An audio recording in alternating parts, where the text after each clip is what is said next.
Are you looking for a faster video? Well, today it's a live stream, and I know you're probably looking for a really nice and tidy, edited down video, but I have ways for you to make it faster. You can click that little gear on the YouTube settings right there on the video and adjust the playback speed, make me sound like a chipmunk, and it'll go a lot faster. You can also look and see if there's timestamps for this project in the description, and if you're on a desktop, you can hover over the time bar at the bottom of the screen and see if it's chunked up into chapters, and then that way you can go directly to the step you're looking for. And lastly, you can also tap on the screen on the right hand side of the video picture or on the left hand side to make the video jump ahead, forward or backward if you're on a mobile device. And you can adjust that amount in your settings so you can have complete control over how much it jumps. So if you are on a desktop, you can use the fast forward or the rewind, and that will make it go faster as well. You can also enable subtitles, and the little CC on the screen will enable closed captioning. That way, if I am a little bit harder to understand with that double playback speed, the subtitles might help you out. All right, well, I know that it's not a nice little edited video, but if you sew with me, we'll get there together and it'll be lots of fun. And now for the live stream. Happy sewing!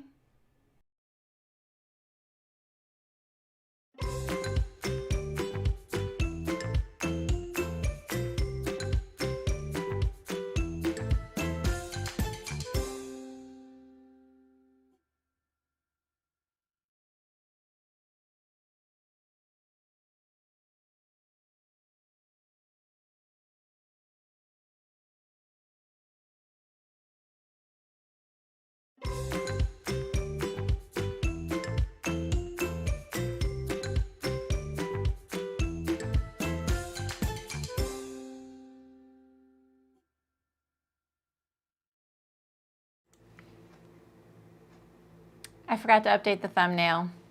Shoot! Sorry, it's not the Piper tunic today. I thought maybe I could update it like while I was replaying that intro, but apparently not, because I'm on the intro scene. Sorry about that. How are you guys? Happy Saturday. Dang, I thought I already done that. Hi, Lynn. Hi, Malin. Hey, Delwyn, Sydney, Beverly, Ray, Carrie. You're trying to make how to make your own labels from scraps because my full elastic waist ones look the same front and back. Oh, yeah. That's so funny because I just saw someone post about that, and what they do is they just use like a washable marker and they write it on a little piece of fabric with pinking shears, and then they like hand sew a little thing on there. The other thing you can do, Carrie, is even if you just take a little piece of scrap, and yeah, like Sydney said, a ribbon or rickrack, yeah, a lot of times I use a piece of bias and I'll just fold it and include it in the waistband, and then that way it is soft and it doesn't unravel, you know. Yeah, velvet's nice. You can feel it in the dark. That's such a good tip, Christina. I like the feel it in the dark thing. Yeah. Just do whatever you want, Carrie. You know, I have this pillow that it's really subtle, but it's like the one I sleep on at home. And one end needs to be at like towards my body, and the other end towards the wall. And when I'm like if I move my pillows around, sometimes I can't tell, and I'll get into bed, I'll come home, like, what's wrong with my pillow? And so I actually embroidered. I just stitched an X on the pillow. It looks like a bug on my pillow, I won't lie, but at least I can see it, and I always push my pillow towards the right way. And it's mainly because there's also a zipper. And so I try and put the case on that, because I have a cooling case, like a cooling pillowcase, and then I put it on there, and then that's what I put, because I can't tell the profile of my pillow anymore once I have pillowcases on it.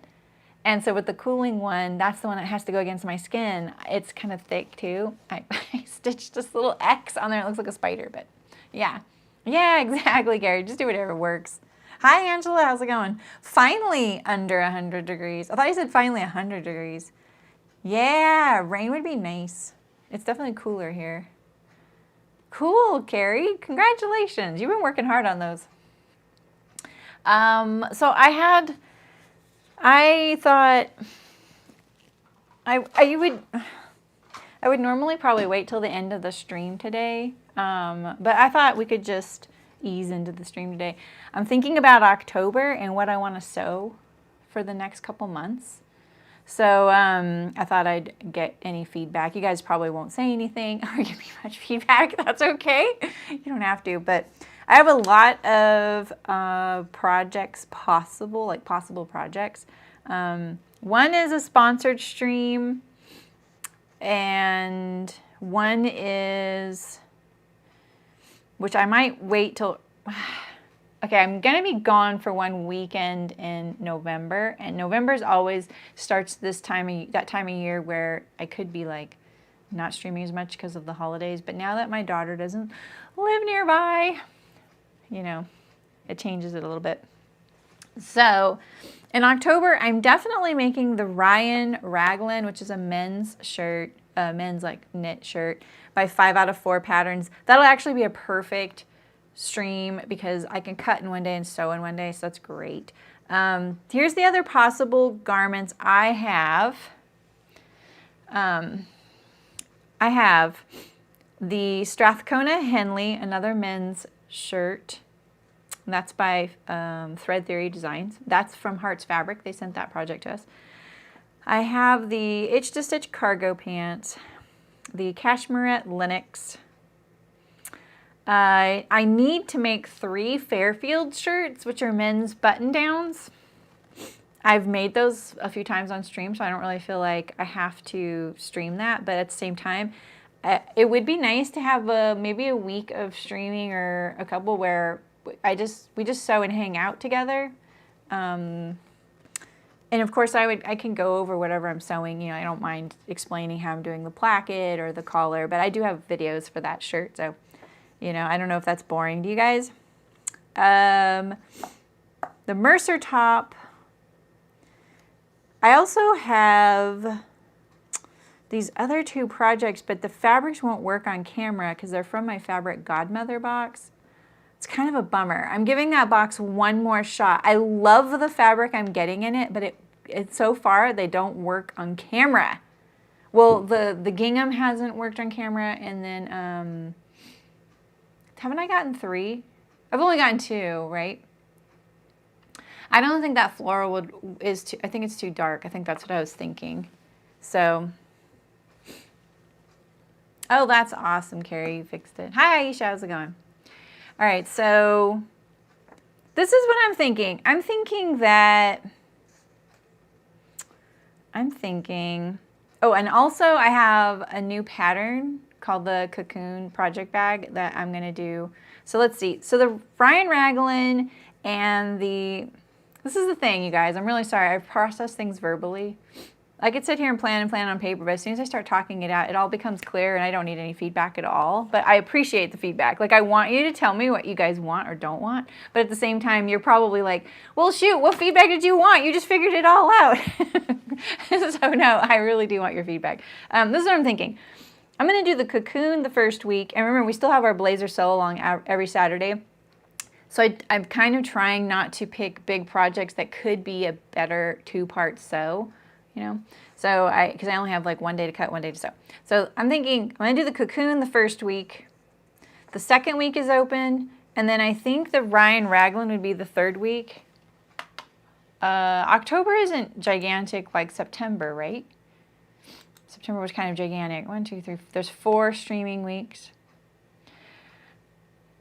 The Ryan Raglan, maybe that is actually the 2nd week. I can't remember the dates of the promotion for that pattern, but there is going to be a promotion for that pattern.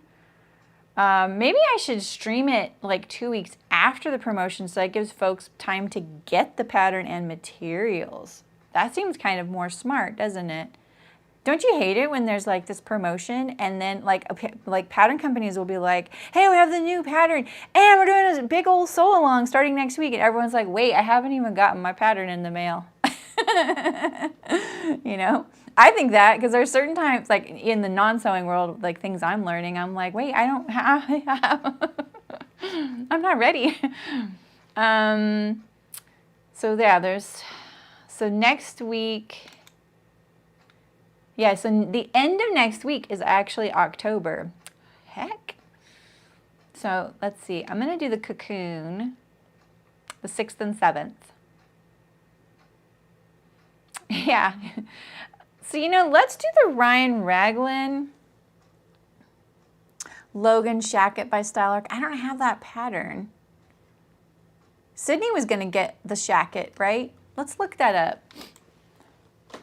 I'll share my screen in just a second. Oh, look at that. Christopher Reeves is on the Google page. That's pretty cool.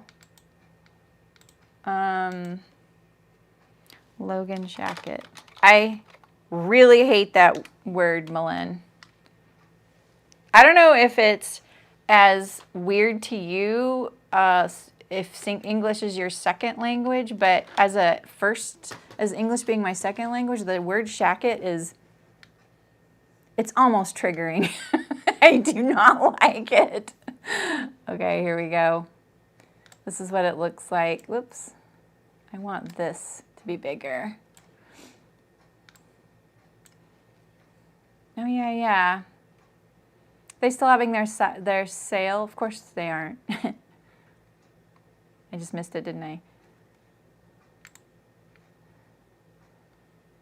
Those are some big pockets. You're right, though. The some plaid pattern matching. I don't have any fabric for this, sadly. I love the back of that. That's really cute. Yeah, I'm looking over at my fabrics. I don't have any fabrics. I need to use what I have right now. But look at the plaid, that's pretty cool. Easy to match the plaid when it's like that, right? This is cute. This is really cute. I like that idea.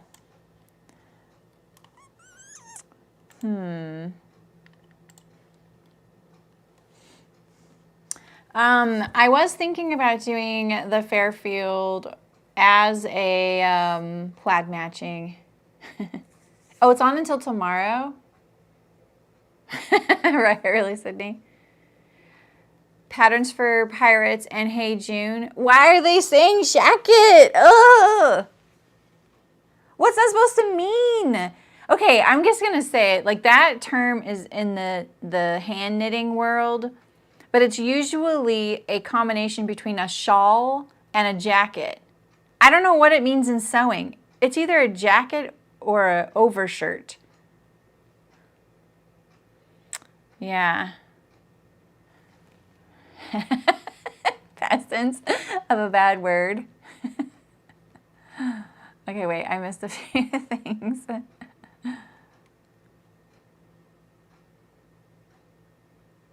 You like the other way. You see the sew along when the sale is already over.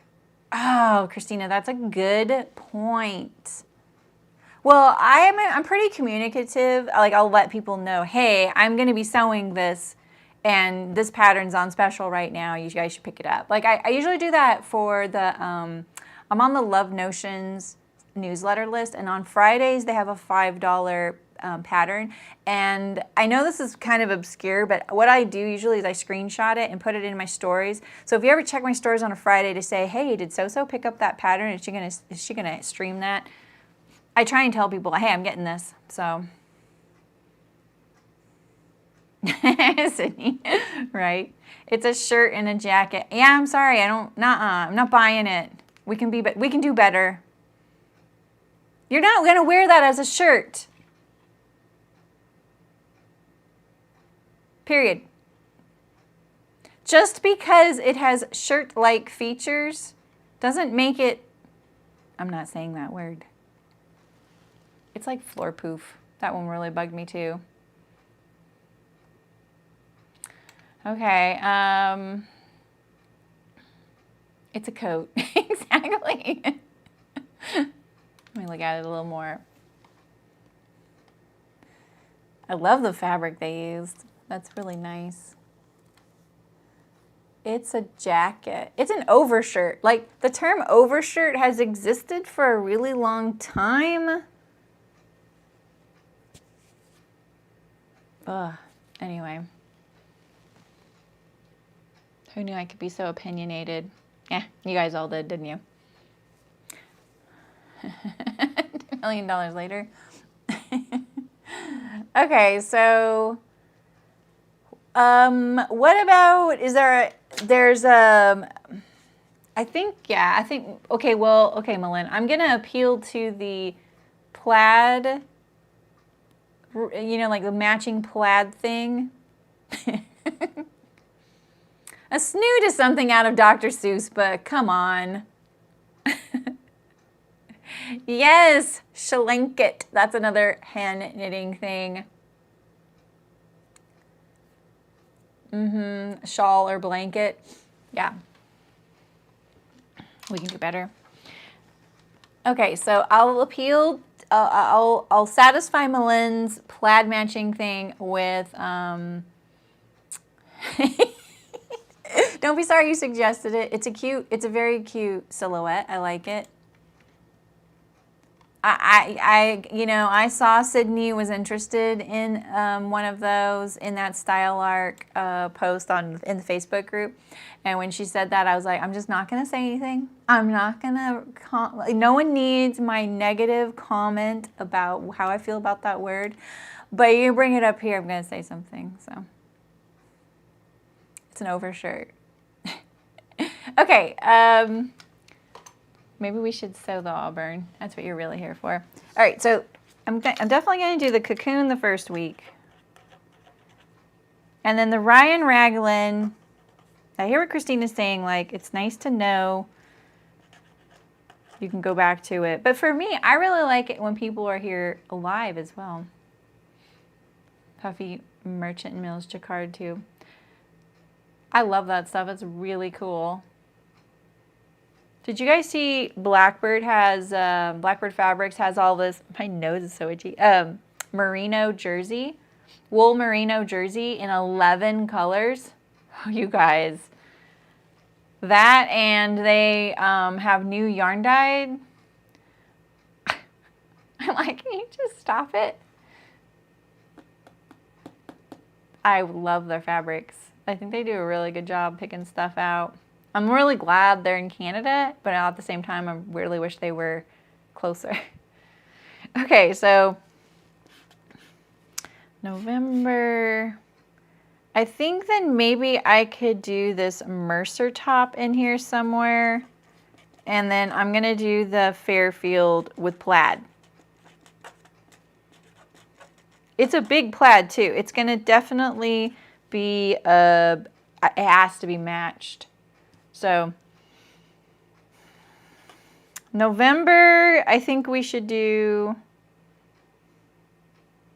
the Henley for sure.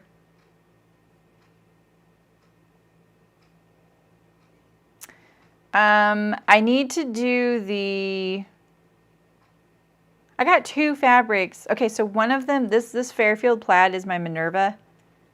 And then I have a rainbow one. So maybe I'll do the Lennox. Do you guys know if the Lennox shirt dress by Cashmerette does it have a long sleeve? Oh yeah, I'm sorry, Carrie. Sometimes I'm better prepared, and I actually I can pull them up. Yeah, exactly, Melinda. Don't look. Just don't look. Don't even follow on Instagram. So I'm going to show you the Mercer top. This is going to be a sponsored stream. Oh, I need to spell it correctly. It comes in lots of sizes too.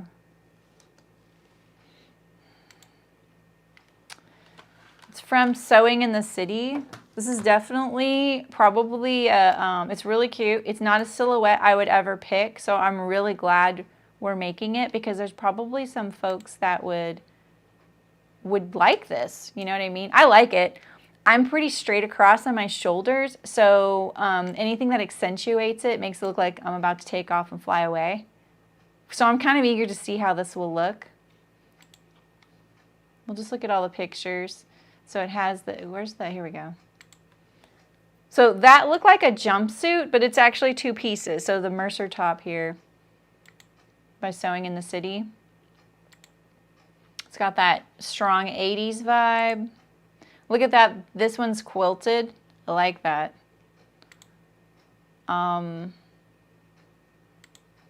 think the construction is going to be really interesting. And it comes in both her size ranges. So that's, oh, there's 3 more pictures. I'll show you all of them. This one does come in long sleeve. It's interesting. So there's 2 different patterns to buy for the sizing. So this is the smaller one. Goes up to a size 20. Do not close that window, Sarami. You will be sad. So that's the Mercer top.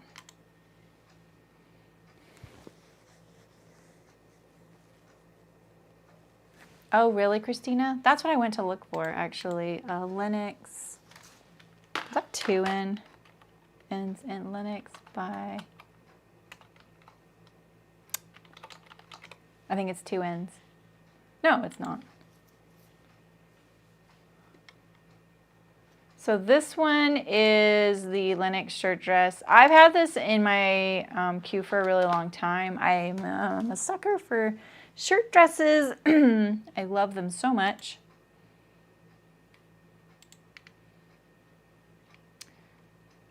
Let's see. I don't see a add-on for the long sleeve. It is a set-in sleeve though, so that's no problem to make it a long sleeve.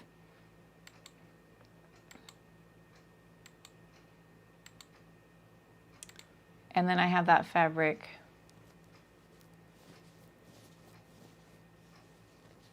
Yeah, so just short sleeve. Okay. All right, let's get to the sewing. Scroll all the way down. Did I not go far enough? Oh, you're right. How did I miss that? Thank you. $8 for what? Wait a minute. Long sleeves and sleeveless. Oof. I got you, fam. All right. Meaning I'm just going to do it to my pattern. Does it have shoulder pads? No, I don't think so. Are you talking about the Mercer top? Very 80s. Whoops, let's see. There we go. Sleeves for all. Yeah, okay. Yeah, thanks, you guys. Oh, interesting. You found one that was knit, Sydney. I bet you could make that in a stable knit. Okay. All right. Lennox long sleeve. I think I have enough fabric for that. I'm going to keep November kind of open because my daughter is hopefully getting time off. I'm going to get to see her. She's going to come visit. Plus Thanksgiving. I'll probably stream the weekend of Thanksgiving, just depending, but I'll probably stream that weekend. I always think, oh, everyone wants a break. And then I'm like, oh, right. Everyone's like, okay, it's post the big dinner we've cooked. Now I can just sit and chill and sew all weekend. And me too. So, all right. Thanks for indulging me. I know if you're watching the recording, you're like, sheesh. Okay, so we're continuing our Auburn Blazer sew along. We're just chipping away at it. I'm doing the Auburn by Cashmerette. The other folks are doing other blazers. You can do whatever you want. Oh, the Fuller cardigan. I know what that one is. You forgot to skip? You might be able to sell your box. But I have to say, that happened to me with the Tanya culottes. I got that pink rayon with the birds on it, and I was like, oof, this is a big oof for me. And I love them. I would have never picked that fabric, and I love them. So it was almost like, you know, she knows what I needed. So far we have sewn the fronts with side fronts, the backs, the side backs, and the welt pockets. How did your guys' welt pockets go? Did anybody make those? I stitched mine down. That was really easy. I was kind of shocked I got rid of that gap so easily, but it actually just disappeared. It's kind of amazing. This looks a little taller on this end, but am I going to worry about that? This one, I have a little curve here. I'll probably straighten that out a little bit. That's just like where I picked up my stitches. So I'm going to probably, there we go. I used my bird print for the lining, but you can't even see it in there. It's like so deep. All right. So the pieces I'm going to use today, I'm going to do the sleeves. I'm going to do a sleeve vent tutorial, and I'm going to do the under collar. And let's see, I even made myself a little cheat sheet. Shoulders, side seams, collar, sleeve pleat, sleeves to armholes, and probably the shoulder pads. So I'm going to have something to try on today that's going to look a lot like my blazer is going to be. The one you saw pinned on the dress form in the thumbnail is, I'm still trying to think how I can swap out that thumbnail, is pinned on my dress form, so the shoulders and side seams weren't sewn. So, come on, Lynn, you got this. I believe in you. I really firmly do believe in you, Lynn. I really do.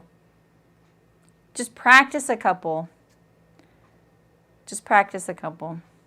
If things go a little sideways on your final one, like this is my problem usually. I do a couple practice ones and then I get complacent. I get to my real one and whoops, you know, even though I'm like, you get complacent on your real one, so just, you know, and I'm like, no, I'm not being complacent right now. I'm really doing a good job. And then I kind of do something silly.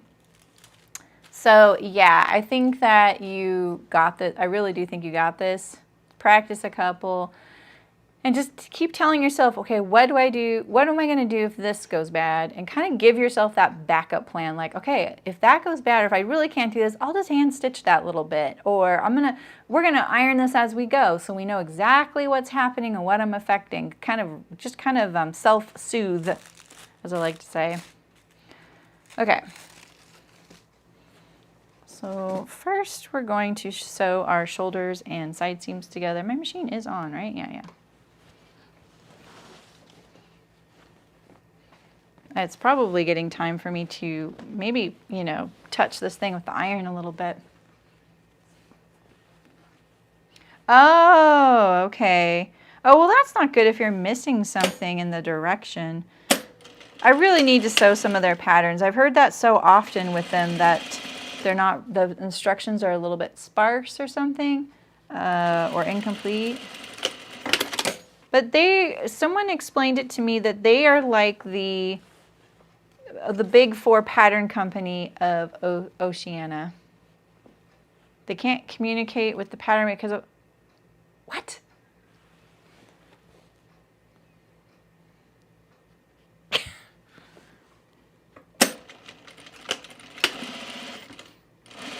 Buy me the pattern, Lynn, and I'll look at it for you.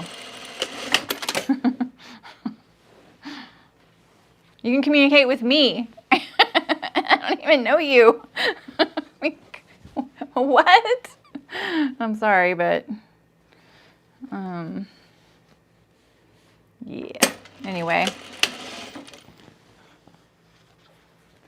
All right, doing the side seams, 1/2-inch seams on the Auburn. The presser foot feels so funny. I think I mentioned this last time. It really likes to drag on this weft interfacing. This canvas is thready. It is unravel central. Sheesh.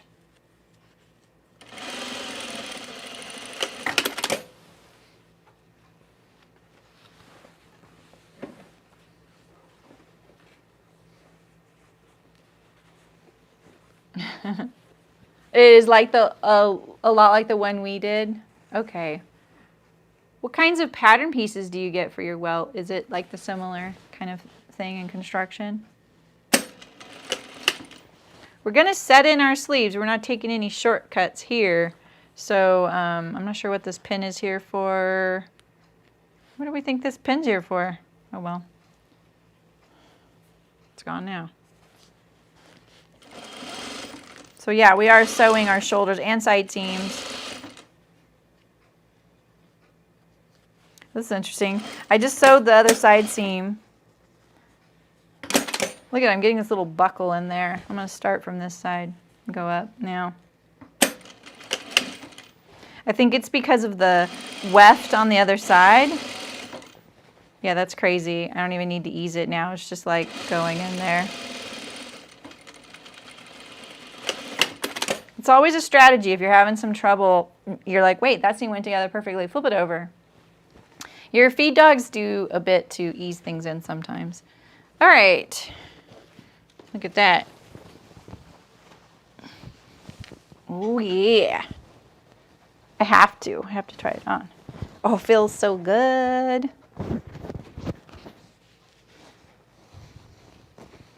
Do. Pocket.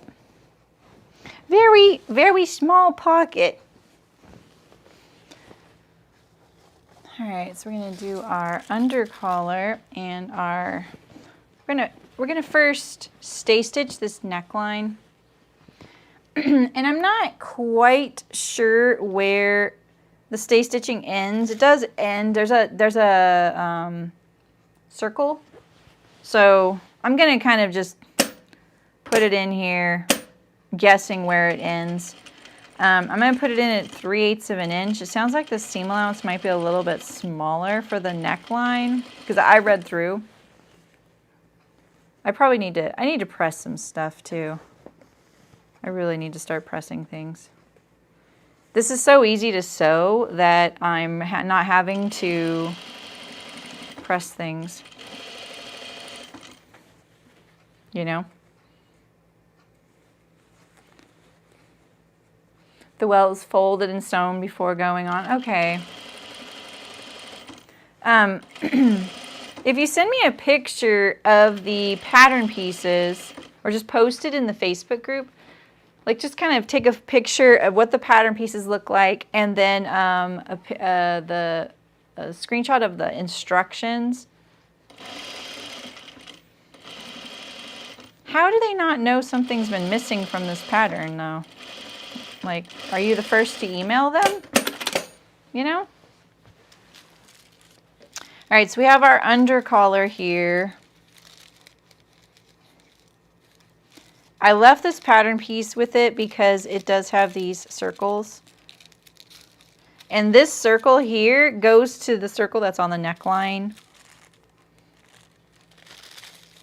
I'm just looking at my under collar. This one looks bigger, but I know my interfacing is hanging out. Is that what's going on here? Yeah, okay.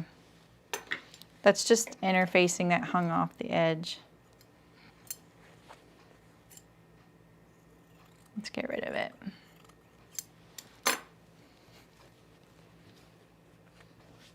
Yeah, I don't get the whole we can't communicate because of lockdown.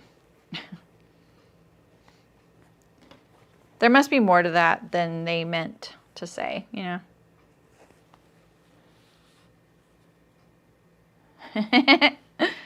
No, Sydney. You want to come clean mine? I always joked with Rayanne, you know, I feel like most of my job is moving stuff, getting rid of stuff, you know, because you're either trying to sew it and sell it, or manage your leftover fabrics and trims, and you need to get rid of that stuff. You can't just sit there and pile up. Like, if you saw the number of factories I've been to, whereas they have stuff that's 20 years old sitting there, I see some things being sold now that are from the 80s, and I'm like, that is actually the fabric from the 80s. They did not remake it. That has been sitting in someone's factory or warehouse, you know. Let's iron a little bit, and then we'll attach our collar. Yeah, I'm not understanding that weird thing. Yeah, exactly, Sydney. Yeah, I know. They really pile up. That it's just you're always managing and getting rid of stuff. It's like part of the process. That's why I think having a solution ahead of time makes it so much easier. You know, like, because then maybe coming up with a solution is hard, but once you have something that you can kind of rely on and it makes it easier, like I think just adding a fabric bin for me really helped me. And now, you know, I need more than that because the bin fills up so quickly. Like my bin is almost full. So I get to make mulch mats, some more mulch mats. So I want you guys' honest opinion. Do you think this is crazy? I've been thinking about the mulch mat thing, and I think that what I want to do, I want your honest opinion. I think this is really decadent. I totally do. But I also think like these are going to be out there for a while. So this is my idea. What do you think about me making fabric that matches the ground of my yard? So just taking a few photographs of the ground and then printing fabric that has that image on there so that it looks like camouflage for my yard. Okay, so I understand the criticism with this because it's like, well, wait a minute. You're trying to prevent fabric from going into a landfill, so you're making these things for scraps, right? To manage your scraps, right? and you know, the fabric is really expensive to do that. But the thing is, they would look so much better out there, and they're going to be there forever. Hi, Margie. Patent it? Nah. I have, because our ground, we have olive leaves on the ground. We have all these olive trees, and so the olive leaves scattering the ground is very distinctive to our property. I love it. I love the way they look. I'm so glad that we don't have to pick them up. They're tiny. Do I want this seam open? I can press it open because it's flat enough, but don't normally we want to press it towards the center back? That's what I'm going to do. I'm going to press it towards the center back.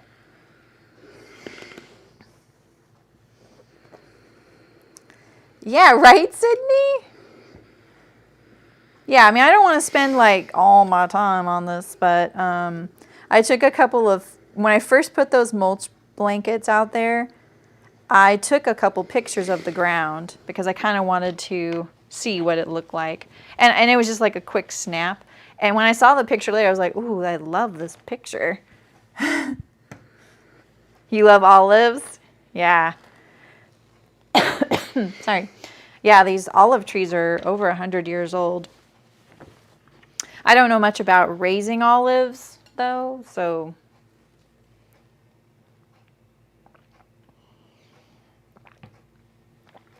Of my jacket, I'm just leaving them.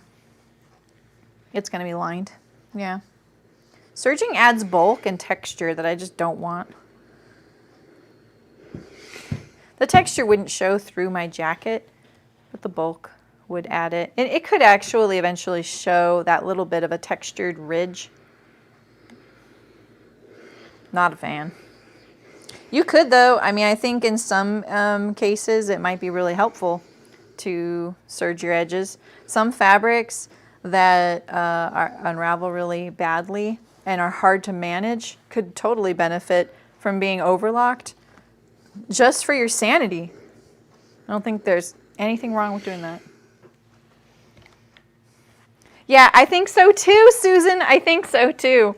I did. Isn't that funny? I was thinking the same thing, and then I went to say something about it, and then I forgot. Yeah, you're right.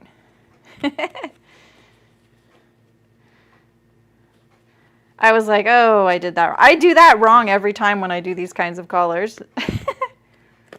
Thank you for saying that. Thank you, thank you. Hi, D-Mac, how's it going?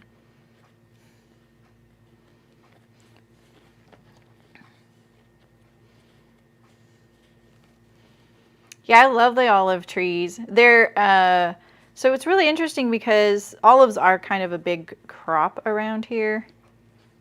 Yeah, thank you, Susan. Look, this is where it goes. This is the way it goes. folks. But I don't know much about how to, because you can't eat them off the tree. When we were looking at this house, and I was like, ooh, olives, and they were black at the time.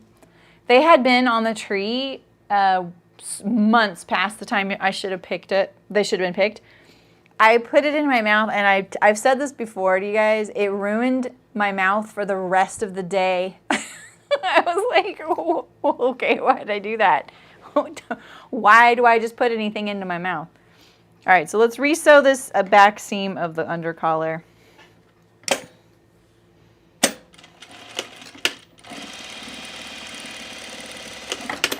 All right, there we go. Ah, thank you. I'm doing good. I'm doing good. I know I haven't worn this dress, but maybe once this summer. It was stuck between my others.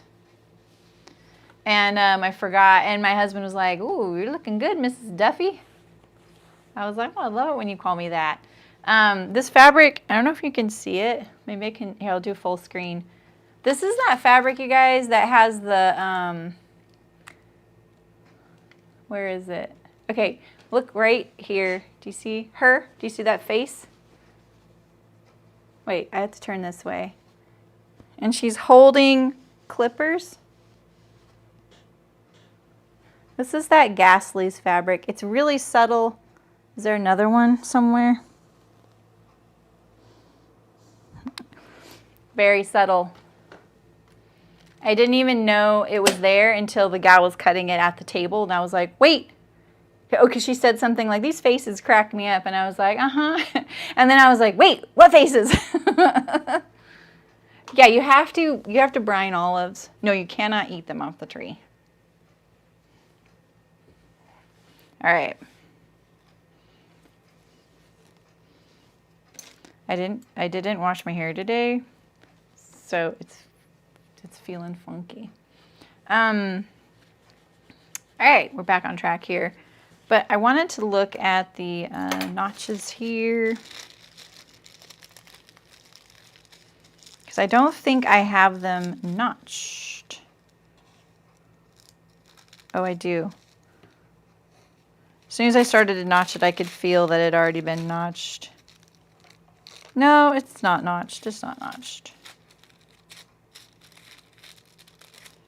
1, 2, 3.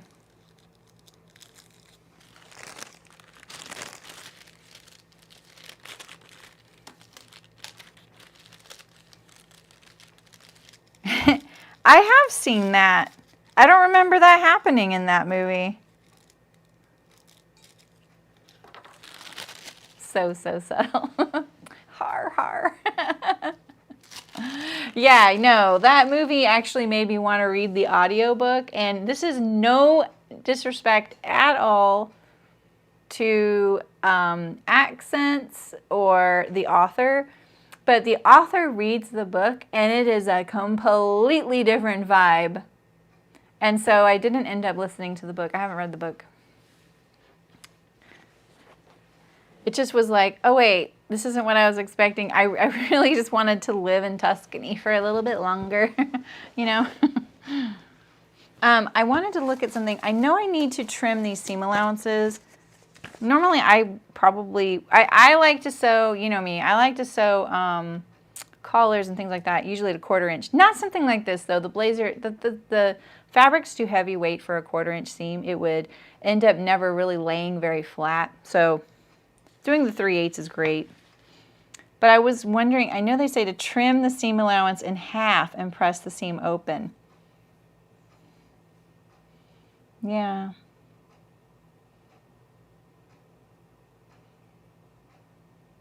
Yeah, so you do sew this at a 3/8 inch seam. Interesting. I really want that circle on my neckline because actually I just want to make sure that I'm getting it on there symmetrical. Oh, which one is it, you guys? Oh my goodness. Ooh, this might be it right here. No, center back. Side back. Side back, center back. Come on. I feel like I'm gambling right now. Oh, this would work. Here we go. This will work. Yeah, exactly. Let's get the paper back. Let's put this on here. I think that I marked all this stuff on my body, but when we ironed on all this interfacing, it is not there anymore.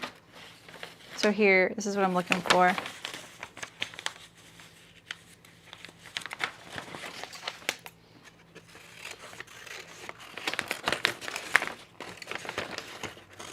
This is why it's a slow sew along. Oh my gosh.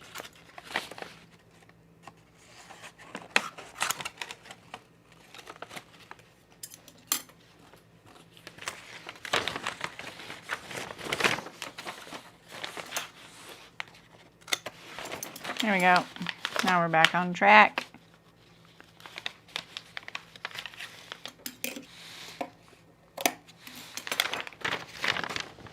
I don't like circles as pattern markings.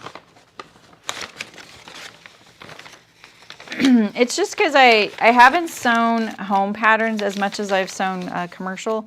And a circle means a drill hole to me. And I know that's not the case in home sewing, but I still have a problem like notching it like that. It makes me feel a little bit like, I don't know. All right, I'm going to trim this seam allowance down to half the amount and going to press it open real quick. Oh yeah, anime tubs, exactly.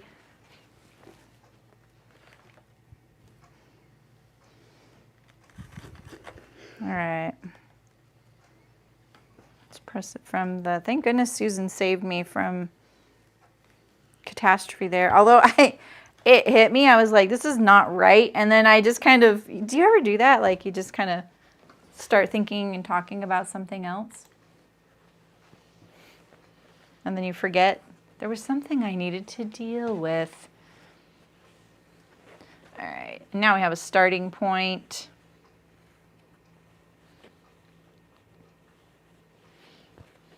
So this is probably going to feel a little bit tricky to sew in there. You have this curve here and you have that curve there. What you can do to make it a little bit easier is start at your center back and go one direction and just kind of get that one solidified first.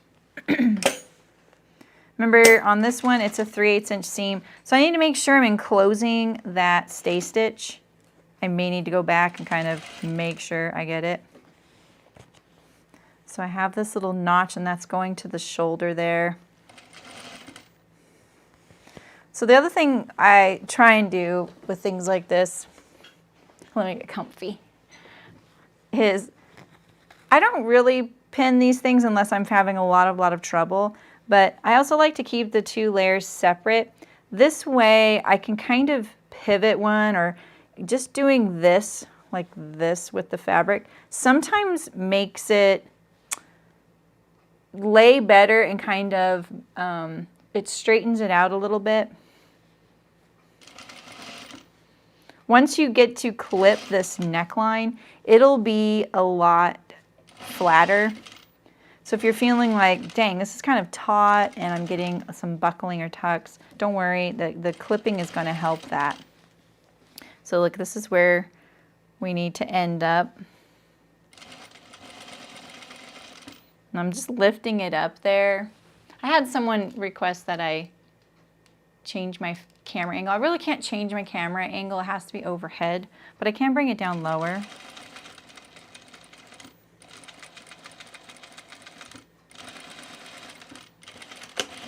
I'm going to back stitch before the end there. I kind of went a little too far. Let's just look at it for any tucks or anything like that. And we're good. Now we can do this side. One side's probably going to be a little easier to sew. So here's my notch right here. Making sure you can actually see that.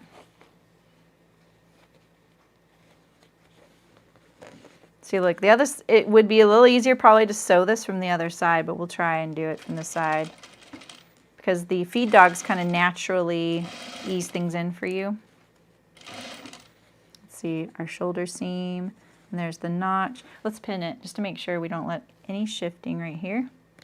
I'm gonna use my short stubby pins. And same thing, like, you know, you can see that I have all this extra here. It looks like I'm gonna get this big tuck, but remember what you're only focusing on is the seam line. So to think of it as like that's the ground zero, and so the seam allowance on the right of it is too short. Like this, all this right here is too short. Everything on the left is too long, but the seam line is just right. And so you really just need to focus on keeping those seam lines lined up and stacked one on top of the other, and then it'll all go together. Yeah, it feels a little bit like, oh wait, this is never gonna make it, and you know, you're feeling a little bit like this is too tight or too small, too big, whatever. It will feel that way. But if you just focus on the seam line and try and tune out all that other stuff kind of griefing you, it'll help. And see, same thing, like see all this, I have all this, and it looks like it's going through the seam line and it's extra. But if I get my raw edge lined up, it's very stiff because of the horsehair, and I keep on my seam line, it's very stiff. It won't be a problem. I'm making it look like a problem because I'm having trouble like getting my finger in there. And I'm just staying to the left, like literally like against my stay stitch. I don't want it to show, so I'm not gonna stitch on top of it like the instructions kind of say. Like what they mean is, yeah, you're stitching right where your stay stitch was, but you need to make sure you're not gonna let it like show on the other side. I actually wanted to look at this and make sure none of my stay stitch shows. So I have a little bit right there. Just this little bit right there. So let me make sure I include that. It's already sewn, so it's pretty easy. I feel like I have a little bit of a curve there, so I'm going to straighten this whole edge, this seam out right here. Like that. All right, and then we have our under collar on. Looking good, looking good. All right. No stay stitching, nope. Okay, so I wanted to see if, I don't want to trim this seam allowance unless it says to. Oh yeah, it does say to trim the seam allowance in half. Ooh, that's so interesting. And then you press it open, which is even more interesting. So be really careful trimming. We're going to clip this right here. I'm going to trim it first and then clip it. That way it's less messy.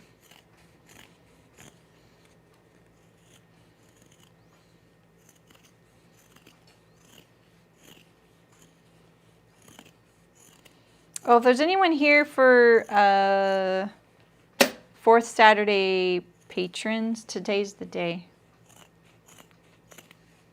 Just a little reminder. I know I'm only talking to a few people, but they might be here.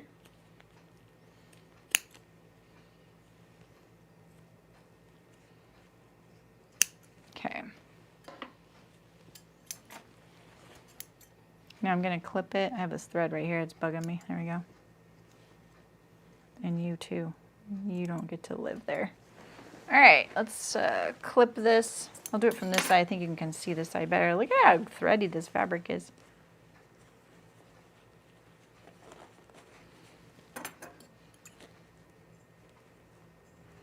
It's a little harder. I feel like it's a little harder sometimes to clip your seam when it's really small, because you kind of feel like, oh my gosh, I gotta press, but what if I go past?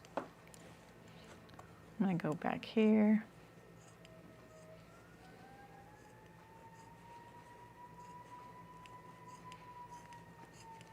It's really exciting here in paradise. Can you hear those sirens? I'm like, there's only 1,500 houses here.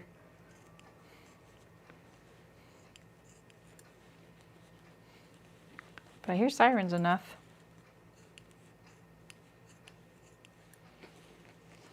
So yesterday, you guys,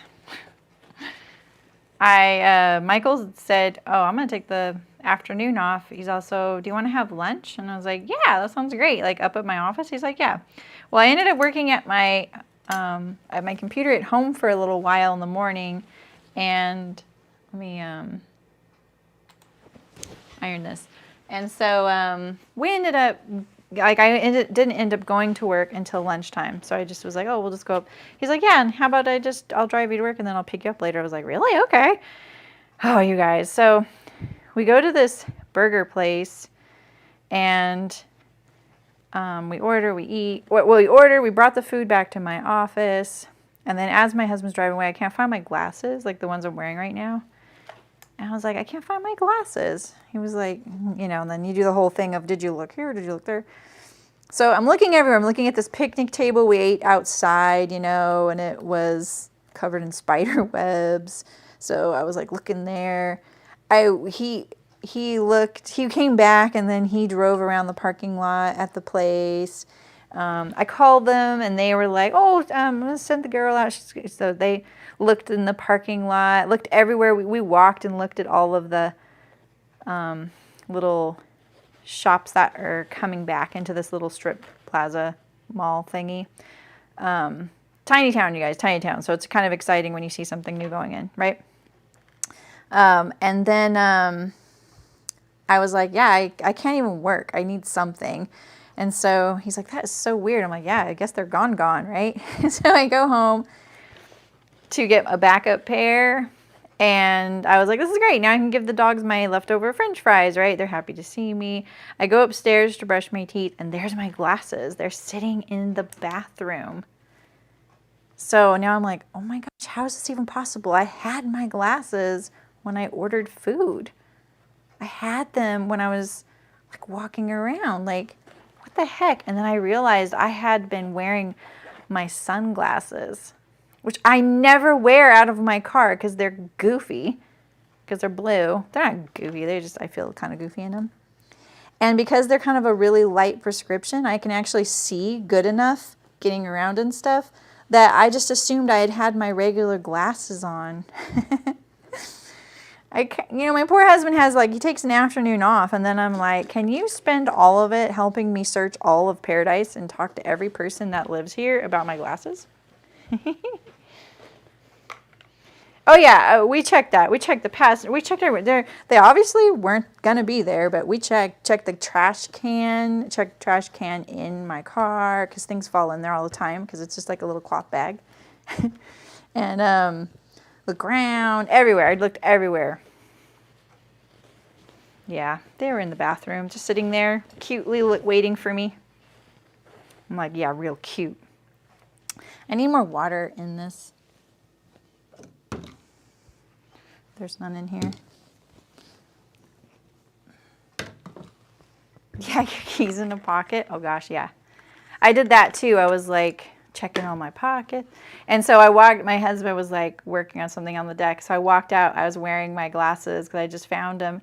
And I was just looking at him smiling. He looked at me. He's like, did you have a pocket you didn't know about? I was like, no, they were here. I'm sorry. He's such a good sport.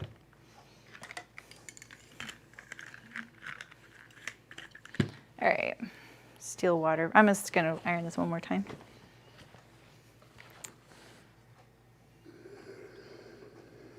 Oh yeah, that's so much better, baby. Yeah. It's not good unless you're burning your fingers, right? Just kidding, I'm just kidding.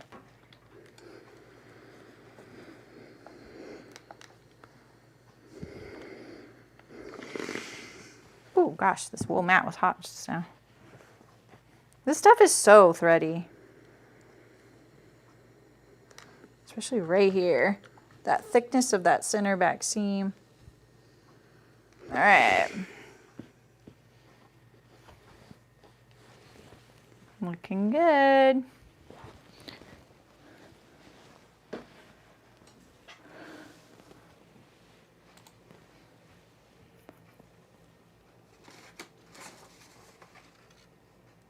yeah, I do press that down. I thought I did. All right, so I'm going to show you how to do the sleeve pleat. And if you didn't do the back pleat on your center back right here. So at the back, right here in the center back seam on some blazers, there is a pleat. And I gave kind of a bad tutorial last time, so I just wanted to give a better one.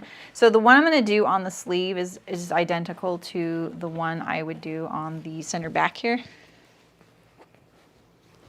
I just rushed through it. I think I was too hungry. All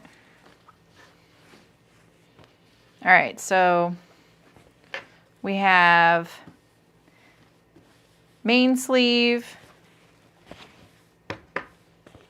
and the sleeve, under sleeve, so the narrower sleeve, and then the main body of the sleeve, right? And so on the main sleeve, I wrote down some steps because I'm going to do this so much more methodical than last time. Let's iron this. Well, we don't really need to iron it, but we're going to, on the inner sleeve, we're going to fold this up at this hem. So if yours has a different hem allowance, you need to fold it on that hem allowance, and this one's 1.5 inches. Get my ruler. Right there, just like this. And then we're going to sew vertically going up this vent right here that's poking out on the seam line, and for this one it's a 1/2 inch. So we'll sew up just like that, clip that corner, and then, you know, clip your thread, and then you're going to poke it out just like this.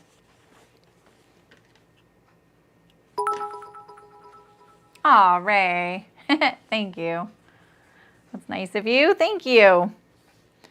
Let's get a nice little point here. And then we're going to press this folding back piece that we just created from stitching this hem seam right here. Fold that going all the way up your vent. And just set that aside for a second. Yeah. Okay, now on the sleeve, you're going to, so this one we sewed vertically, and on this one we're going to sew horizontally. So first thing we're going to do is we're going to press, so this is the right side of the sleeve, and this is the right side of the inner sleeve, just so you know. Okay. On this one, we're going to press this same 1/2 inch vertically that we just did on the last step of this inner sleeve here. Press that in there, right? And then we're going to fold it back on that fold line. I notched it right there. I'm going to fold it back like this. And now we're going to sew at the hem, which for me is the 1.5 inches. So this one you sew horizontally, so parallel to the hem. I don't have a 1.5 inch mark on my dresser or my throat plate. Just like that. And then same thing, we can trim this.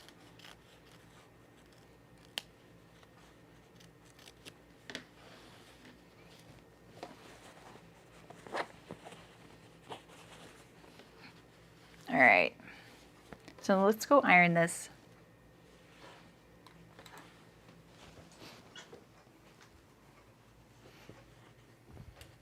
So this is the inner sleeve, so this is what it's looking like. Right? This is the main body of the sleeve. So let's press this 1/2 inch that you did first, and then it pressed like this on that seam line.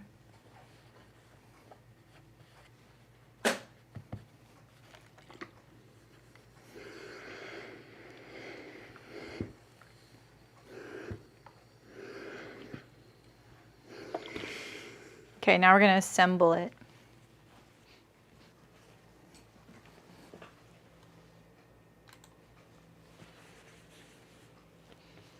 All right, so you're going to line up this vent, this vent seam right sides together here. And there's a little circle right here and it's the pivot point of your needle. So sew it at the seam allowance. Mine's a 1/2 inch.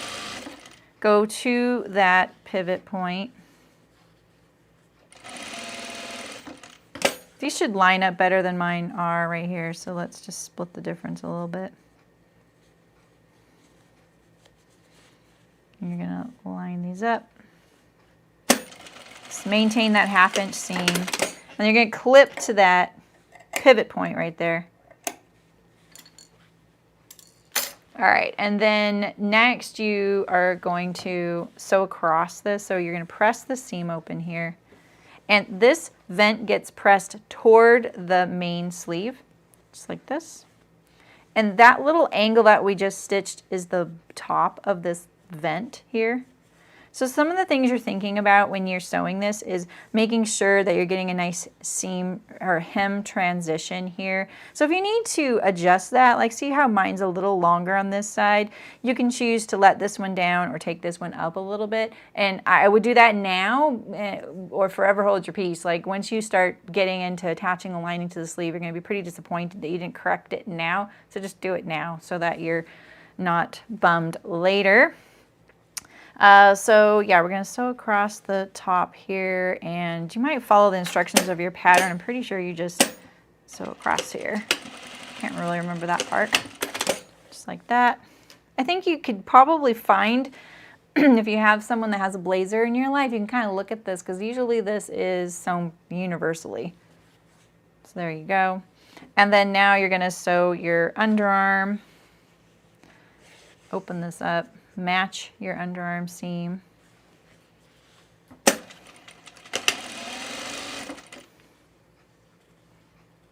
Don't sew this seam together with the hem folded. Open it up. Trust me on that. Because if you sew it together folded, you know, like if you take 2 folds and sew them together, you can get it kind of off. And you also have this like raw edge, like your raw edge can like poke out from the sides there. So this is so much cleaner because look, you can get this nice fold. Look at it, can correct this little bit of difference there. Press this seam allowance open so it wants to fold nicely on that hemline there. And then you can iron the rest of your sleeve hem and then just leave it. And then it's ready for the next step. You can put the buttons on now. This isn't typically something that gets buttonholes. You're just putting buttons on. You might be happy to do it now because it's kind of a satisfying, slow task. And you also get the satisfaction of having it done, you know? So you can put your buttons on now once you have this all lined up nicely. And there's your sleeve vent. And this is the same with your center back. So, hi Jennifer. Hi Walter. How's it going? Welcome. All right, so now we're going to be doing the sleeves and the sleeves to the armhole and the shoulder pads, and this is going way too fast. This is going way too fast, you guys. All right, so get your sleeves out. Mine doesn't have the pleat because it's the shorter version, so it doesn't have the pleat. That's why you're not gonna see it on mine. That's why I'm doing it separate on fabric. Oh, thanks. It's a dress. All right. We have our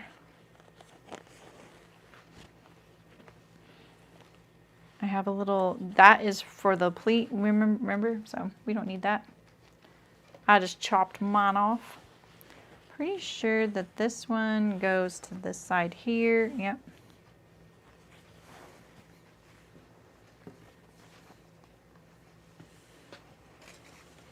Okay, so I'm gonna now catch up to the folks who have their sleeve pleat. And I'm just gonna sew my 2 long underarm seams here, inner sleeve to main sleeve. This is pretty easy on mine. And if you're wondering why blazers have this kind of 2-piece, it's called a 2-piece sleeve. The reason that is because a blazer is typically something sewn out of fabrics that can be a little bit heavier, and they're lined, and so overall it's a, you know, a thicker piece of a thicker garment to wear. And the two-piece sleeve has some articulation in it so that it's more comfortable to wear. And you can tell like that you have this little bend in the arm. And if you were to stand in front of a mirror and turn sideways and look at your posture relaxed with your arm, you'll notice that your arm comes forward a little bit, you know. So when I'm just standing here like this, you know how there's that natural bend right here? That's what this is. And what that is taking the place of is the traditional sleeve, like the original like sleeves that were drafted for people when they started coming up with an armhole on a garment and a sleeve with a sleeve cap, rather than using square or rectangular pieces like they did a long time ago before people had like scissors. There was a dart right there at the elbow. And so if you go to fashion school and you learn how to draft your block, the sleeve block has a dart in it. So that's the very traditional old school sleeve. Accurate, nothing, it's actually like the sleeve block you want is the one with the dart in it, especially if you're doing certain styles of pattern drafting. I don't have a sleeve block with a dart in it because I don't do that kind of designing for me. I do far more casual clothing. Okay, and you can see, look at there's that bend. See it in there? That curve there, that's the elbow, or as Cricket used to say, the bell bow. All right, so we'll do our other one now, and then we'll press those open. It's really easy for me to tell. I'm really glad like all the interfacing is sewn on my sleeve because I don't have to go, which is the right, which is the left, which is the right side. It kind of takes the guessing game out, and it actually makes it faster.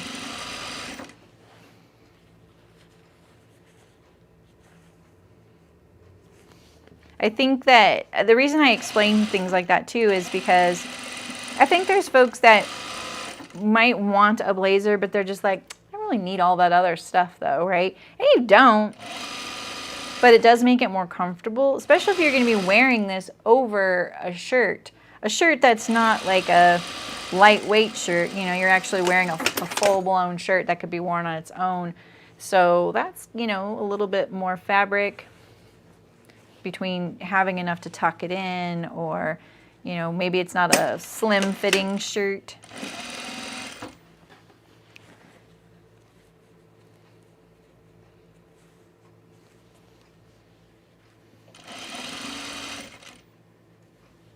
I do have notches that I'm matching up, but it's just going together easy peasy, no problem. All right, we're gonna press these seams open, then guess what we get to do?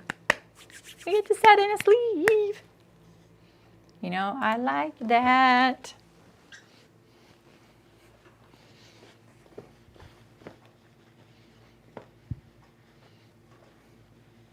Good thing I filled that, put a little water in there, because I was like, it'll be fine. No, it's not gonna be fine. If you're using wools and things, I haven't been really talking about how you would be doing these kinds of steps if you were using a wool. You would probably want to use things to prevent your seam allowance from pressing a ridge into your fabric. And there are some really great resources online.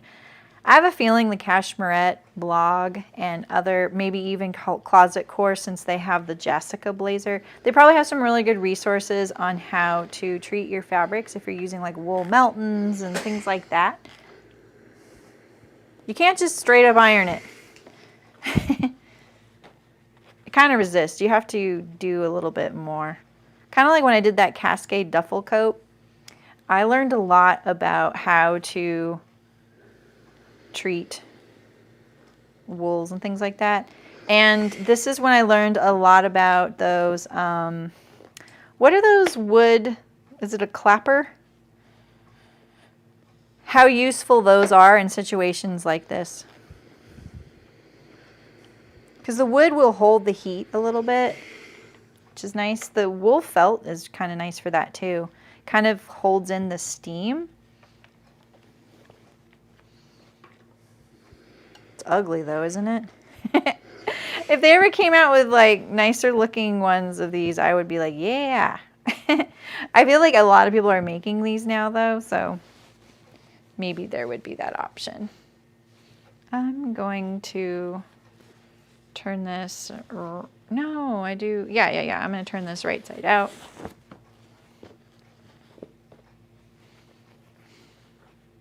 This is my right sleeve. Feels so good. I'm going to fold up my hem.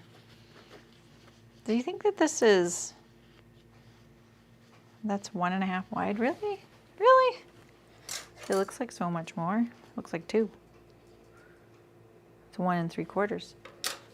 Very interesting. So maybe if you're ironing the tutorial I just did on that sleeve, I wonder if it's really ironed up, folded along that interfacing line.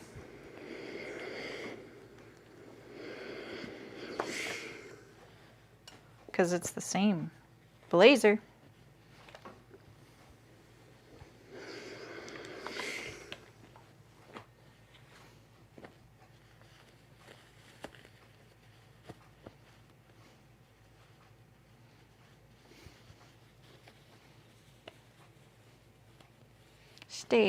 Stay open there. Come on.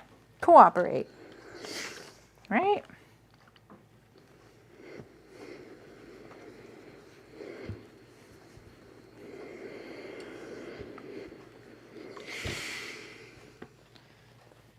Hello, Nancy. How's it going?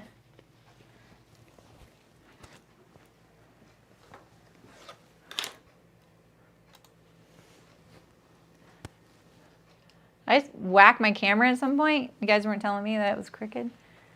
I don't know why, but this is that fabric that makes everything look pink. Okay, so this is my back sleeve. So it's my left sleeve. I'm always very methodical when it comes to figuring out which sleeve is left and right. So sometimes what I do is I go, okay, I say, all right, if that's my back sleeve, you know, if you need a visual, okay, that means those notches are on the back of my sleeve. So this is my left sleeve. So where's the left of my, you know, garment? And then that way I can match it up, you know. Left of the garment, and then you can't overthink it. You just got to go, okay, that's my left garment, that's my left sleeve. This goes to here, right? All right, so we're going to put in an easing stitch first. I should have done that first. Oh no, Nancy, really? Are you feeling better? I hope you're feeling better. Dang. I'm gonna leave my, I'm gonna do my stitch length 1 click because of the weight of the fabric. I normally don't change my stitch of length when I do an easing stitch on a sleeve cap. That's probably very repetitive for most of you, but just saying that because I don't want puckers or gathers in there, right? I just want to tighten up the sleeve cap to get it to fit in there. I go just past my notches. We'll do the other one so that I'm not in this weird position.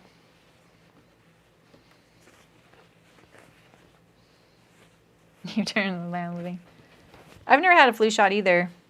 Don't tell my mom.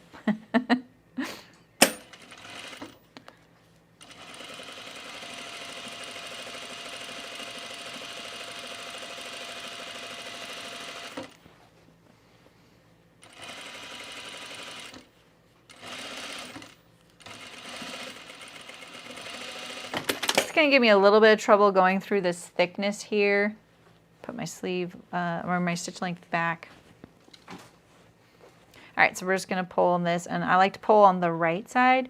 So if you weren't here on Thursday, I set in a sleeve using French seams. So I went pretty detailed in that, but I have dedicated tutorials on setting in a sleeve with a French seam and setting in a sleeve without a French seam. I have 2 different videos. So if that's just something you're wanting to kind of get my take on it, and also a guaranteed way to make it happen, that's a good video. I stand behind that video 100% on that method. It's the same method I'm doing right now. If you have trouble with something like that, I once had so much trouble putting in sleeves too. And then a sewist with far more experience than me at the time, because I was a kid basically, taught me that method, and I've done it ever since. Oh, that's cool, Christina. Yeah, right, Nancy.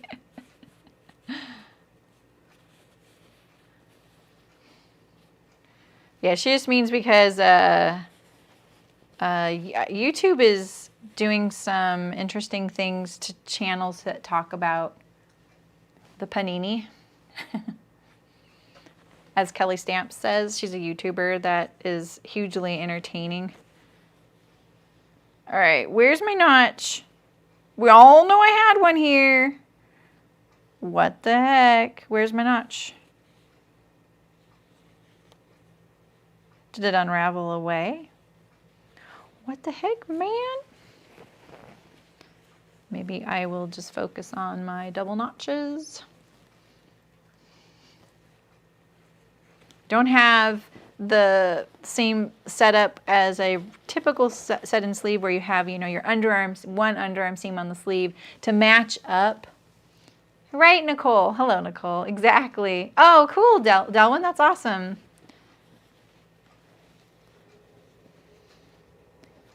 I'm going to think that this seam goes here, or maybe, yeah, and then that notch goes to that seam there. Yeah, that's my sleuthing. This notch goes to the seam on the blazer. Always the notches. This notch on the blazer goes to the seam on the undersleeve. That's I'm sticking to this. This is my plan. The parallelogram, the panini, the Panda Express. I like it. There's my notch on the cap, goes to the shoulder. We are looking good here. And let's just see how much ease we have. That's way more ease than I had when I did my samples though. All right, let's back this one off here because this is the one that looks taut. Y'all saw me do all my samples. They all fit really good. Oh, I know, Nancy, totally. But seeing as I am not a science channel, I am not here to spread any kind of information. I don't want to be demonetized because I have gotten that. I've never gotten issues with it.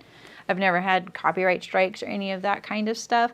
And then there was a lot of chatter once, like on a couple streams in a row. And it was the first time that when I went to click the monetizing thing, it said that my video is held under review. They found content in it that was questionable.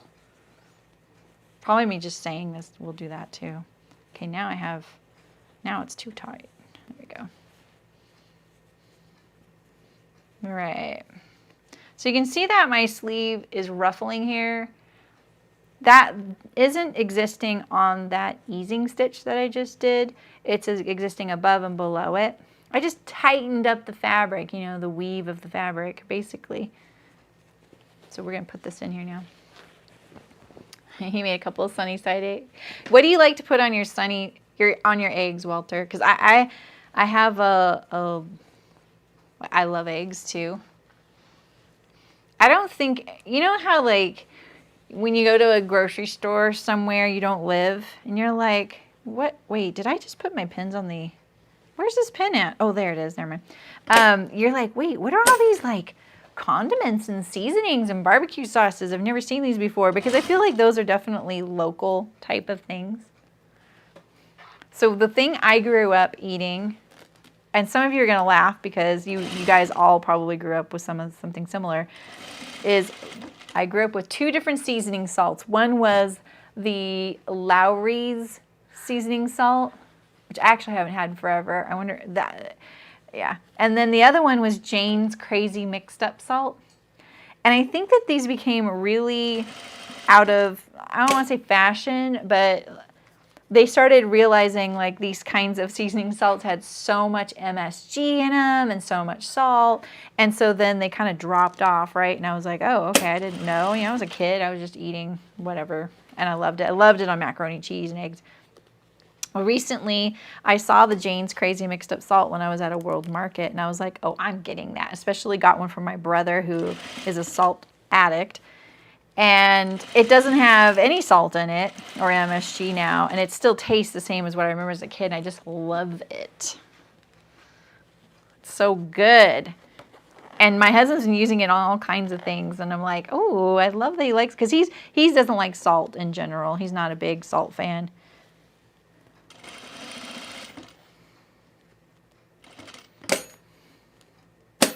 I'm just going just to the left of my easing stitch. I don't want to stitch through it because I kind of want to remove it. And it also, oh, I'm about to run out of thread. Of course I'm about to run out of thread. Terry's going to be like, I heard it.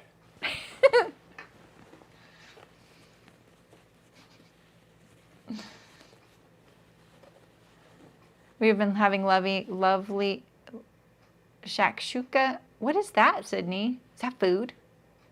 I want it and I don't even know what it is. You love that information. Yeah, setting in a sleeve. Bacon, cheese, salt, and pepper between. That sounds pretty good. You always use it on mashed potatoes. Man, my mouth is kind of watering right now. I have for lunch today leftover meatloaf. I've been making things and then freezing them, like, because it's just Michael and I. And we still cook, even though it's just 2 of us. We still cook, or he still cooks. But there's a couple of dishes I make. I make things that I like to bake. You know, like I've said this before, you know, like lasagna and pot pie, things like that. And so I made a meatloaf because he requested it. And I was like, oh yeah, that's easy peasy. That's so easy to make one. And then we froze all the rest of it in slices, or we just froze the whole thing. So we just had leftovers recently. And I brought a slice to have, and I brought 2 pieces of bread that's baked locally, which is because he got it at the farmer's market. And I'm going to toast the bread, and I'm going to make a meatloaf sandwich. I feel like that is such a white person thing to eat, a meatloaf sandwich. It's kind of funny. Shakshuka. What is that? Is it a salt? Is it a food? Tomato-based sauce made spicy. Oh, interesting. Oh, really, Angela? It's a bummer. You could make little mini ones for yourself, you know. If he's vegetarian, we've been having some really great luck with some good vegetarian meats lately that are like crumbled, you know, like a meatloaf. All right, that looks really good. Look at that nice curve. No tucks. See that? No tucks. Easy peasy, right? We were talking about seasoning salt when I did that. No problem. Promise, this method works really good. You guys all like tomato. Okay, so I'm not big into acidic foods. But I mean, it's not that I don't like tomatoes and stuff. I do. But I definitely get tired of them faster. So do you guys like Cholula, like that kind of stuff? There's this, what is that stuff called? I wish my husband was in the stream. There's this tomato-based spicy sauce, and it's South American. And he would get it when friends would travel there, and it would be this big bottle. And you guys, I'm sure that thing was so expired some of the years we had it, but he wasn't getting rid of it, right? And then recently we saw it, and it in our actual, like our grocery store, and they were in smaller bottles. He's like, yeah, so he's got like a small bottle of it. That way we can buy it whenever it runs out. What is that stuff? Ooh, it's really good. I actually like it. It's kind of tangy, kind of spicy, but not too much. You'll eat burgers, but not a meatloaf sandwich. You don't like I don't like Cholula either. It's too vinegary. Yeah. See, I think like that's the kind of seasoning your palate likes. I don't like vinegary things too. I don't like mustard either. Locally made sriracha. Ooh. I am kind of a wimp when it comes to spicy things. All right, I'm not kind of a wimp, I'm a wimp. Right, exactly, Christina. That's what we consoled ourselves with. But you know, when my daughter got a little older, like in her teens, she started looking at the expiration date of everything. It was kind of terrifying because we're really good. No, it wasn't Romesco. That's a good one though, too, Margit. I like salt and vinegar chips. So I guess that's true. I do like vinegary things like that. I don't like dill pickles, but I like bread and butter pickles. I mean, come on, we all know my sweet tooth. Oh, okay. So the key to my meatloaf recipe is the sauce I put on top. And it's a mixture of, I'd say 3 parts ketchup, 1 part honey, 1 part mustard. Or even 2 parts ketchup, 1 part mustard, 1 part honey. Really good. Okay, so we know that where the cap notch goes. Right here. I was pretty overzealous with that notch there. Nah, not Tabasco. But my husband loves green Tabasco. It's kind of hard to find. What the heck is that stuff called? I think it begins with a P.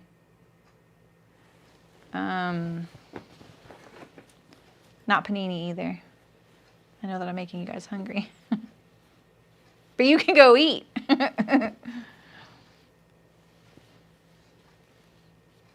Okay. Just looking over my disbursement.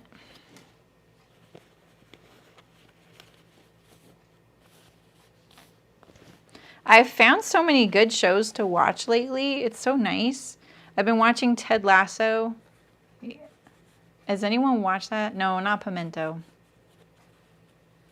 Ooh, pepper, tomato, almonds, hazelnuts, garlic bread, olive oil. What the heck, Margit? I'm hungry. That sounds good. Whatever that is. I'm not a big garlic person either. I think my body doesn't like, no, not pecan. It's nothing, it's like a brand name. Should we text Michael and ask him? I don't know where my phone is. I'm gonna have him, I'm gonna text him, send him a picture. Let's see.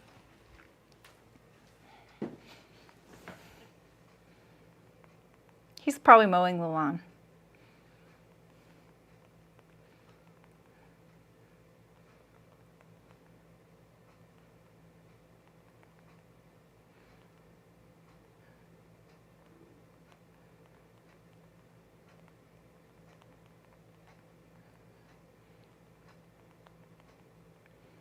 Oh, come on, autocorrect. Help me out here.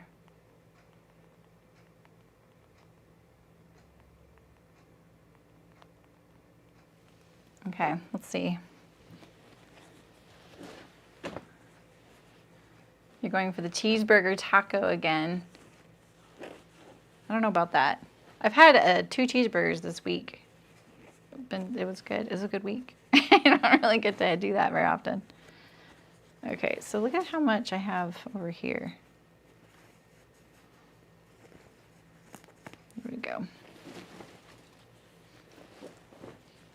Remind me to look at my phone again to check it. Yeah, I'm just making sure that is my shoulder seam, right? Yeah, and this seam goes here. that notch goes there. This notch goes there, okay.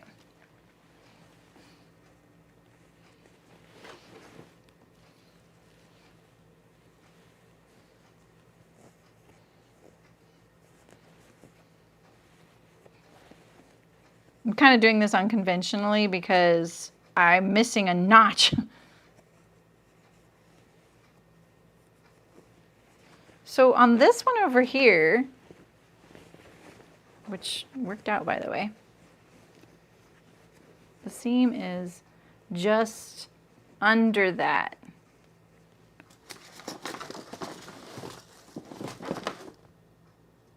You know what? I think that's supposed to match right there.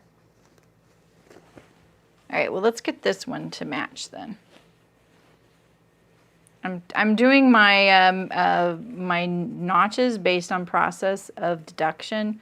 So let's match this on the actual seam line here.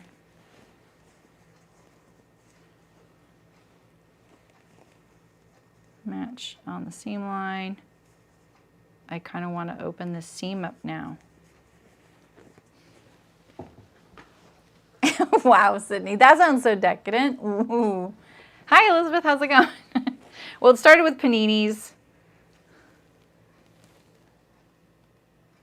Here it is, here it is, here it is. Oh, it's called Valentina.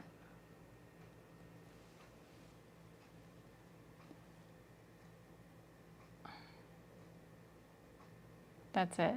He really likes that. Salsa picante. Mexican hot stuff. I don't know why I thought it began with a P. Maybe because it's picante? That just means spicy.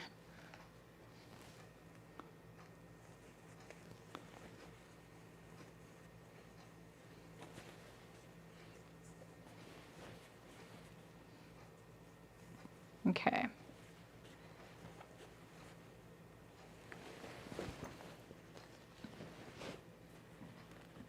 Ooh. What kinds of foods does your husband like, Angela? That sounds really good. Oh, my husband would love that. He loves chile verde. Last night he made butternut squash soup, which was really good. What did he do the other night? Oh, he made, we really love Indian food. He made, oh, he was trying to make butter chicken, but it tasted honestly like a chicken tikka masala. It was really good. Oh, is my bobbin empty? Oh no. Oof, your bobbin was empty. I thought mine was about to run out. Like you heard me say that a little bit ago. I was like, oh, my bobbin's about to run out.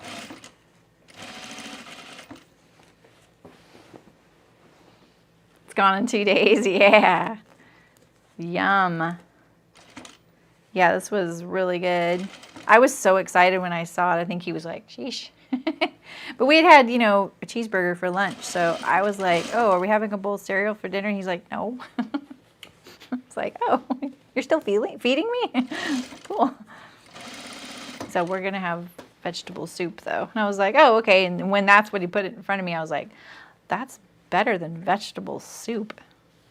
I mean, come on. Come on over. Nice. No soups or chilies. Okay. Okay, I understand. I'm working on matching my seam right there. Let's see how I did.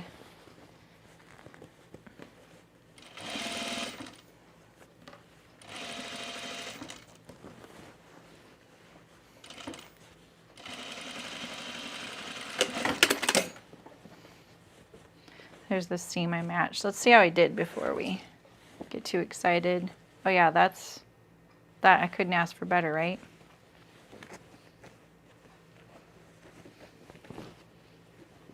All right, so I gotta work on this one though. What did I sew that this happened to? This exact same thing happened on something else I sewed Do you guys remember that? It wasn't the Kelly Anorak, was it?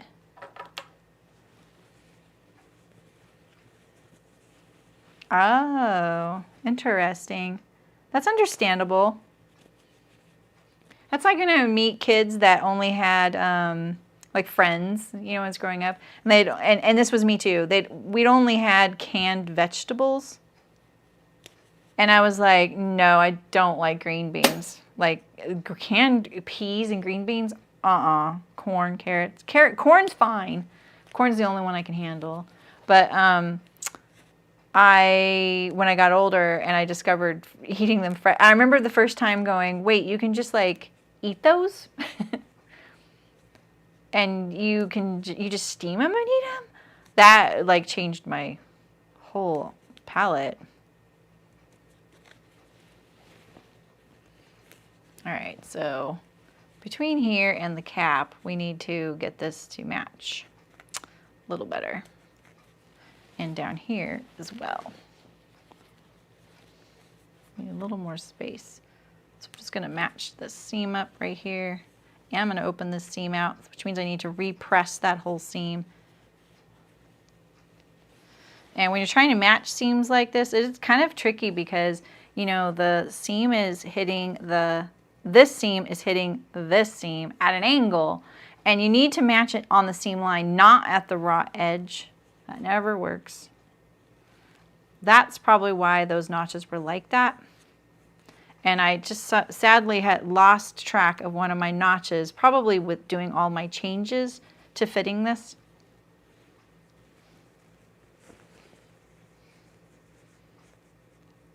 Raw sweet potatoes. Okay, I don't know about that. You can eat raw sweet potatoes? Like, do you grate them? I need more information about that. How do you eat a raw sweet potato? Like, do you add anything to it, or is it something like you're tossing in dressing? I don't eat salad dressing. That's one of my weird quirks. It's fine, I just don't like it. It's one of those things where, you know how like when you start going, maybe I should, you know, watch some of the calories of the things I eat, or you want to pick your calories. Like, that's me. I like to pick because I have a huge sweet tooth. So I would really like there to be room for ice cream at the end of the day. And so or maybe some days I want a glass of wine, right? I'm not that diligent about it, you guys, right? I'm literally busting out of my dress today. So, but salad dressing is not something I really enjoy that much, so that was really easy. But there's really not a whole lot of calories in it either. Sweet potato leaves. They look like carrot sticks. But they don't taste like carrot sticks.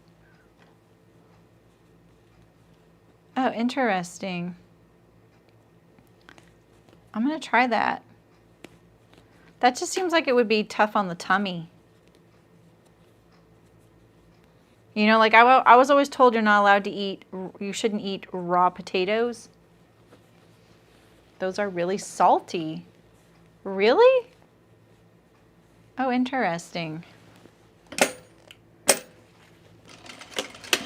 Do you notice that we can't, the chat seems definitely more close to when I'm saying something now that I changed it to the low latency.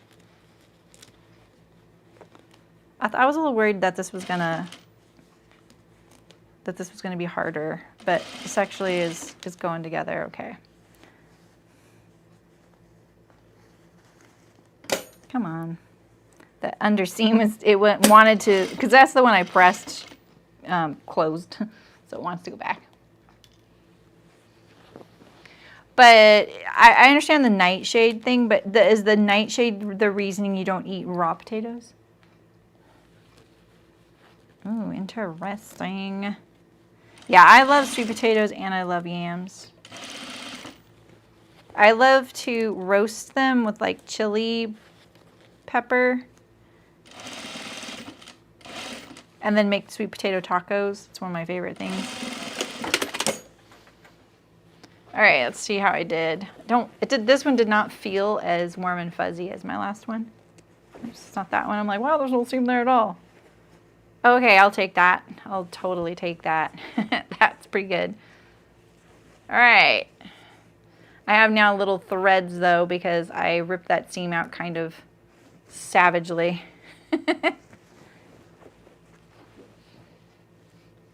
Yeah, but there is something, like I was always told as a kid that you couldn't eat raw potatoes. It would give you worms. Green potatoes.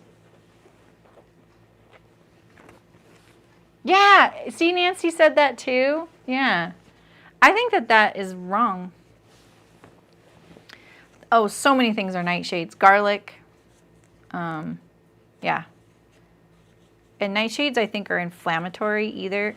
Also, so if you have arthritis, you have to be careful with them. Just looking for all these threads. This one right here, I'm looking for this thread. Where's that thread? Sometimes it's better to pull it to the back rather than clip it, because it's just going to come back to haunt you again. But I don't see it. Is this it? This is it. Yeah, see, we all heard that. Is that true? It's probably not true. Yeah, green potatoes, I know, especially if you're pregnant. Now we're in the spreading misinformation kind of danger zone. Garlic is allium. Well, yeah, I know that. But they're a nightshade, aren't they? Interesting. Dr. Google. I like that. All right, let's check it out here. I haven't removed my easing stitch yet, which I love to do. Oh, there's a pin in there. I don't love that. What the heck is that pin in there for? Anybody else lurking in there?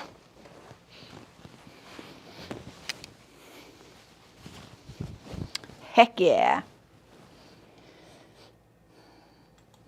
So I don't have my shoulder pads in yet.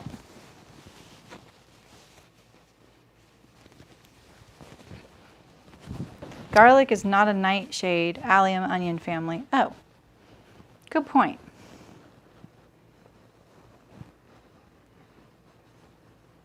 Do you ever read like a book that says then they bit into an onion, like they'll eat a whole onion? Look at that sleeve. It's like we know what we're doing. What do we think? I hope my collar actually stays open. All this interfacing, it's feeling like boingy. Whew. Busting out of my clothes lately, you guys.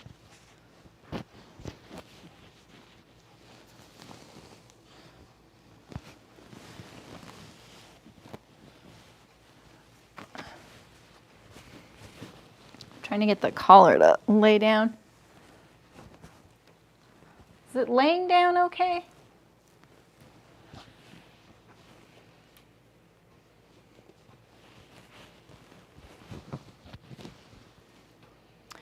Look at all the coloring of my office turns yellow because of this teal. Yeah. It still looks loose back here.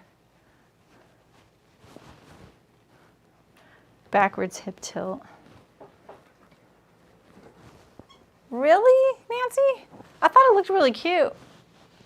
Oh, thanks, you guys. Thanks, you guys. Now let's get it off the camera and then let's see, will the lights, yeah, so the light cools off. But you know, my cart right there, it doesn't have a problem. All the teal in my life, but just this fabric really gets bugged. Yeah, I think so too, Elizabeth. I'm not worried about it, but you know what I mean? Like, that isn't something I actually mocked up. It's very comfortable, Libby. Hi, Libby. I saw those games you play with your mom. I'd never heard of any of those card games. Why, my face cam looks really far away all of a sudden. I gotta be careful. This is what ripped my dress earlier under my arm. It's very comfortable. So the next step is, I'm pretty sure, attaching the shoulder pads. So that's what I'm gonna do. I can't wait to get rid of something in my bin. All right.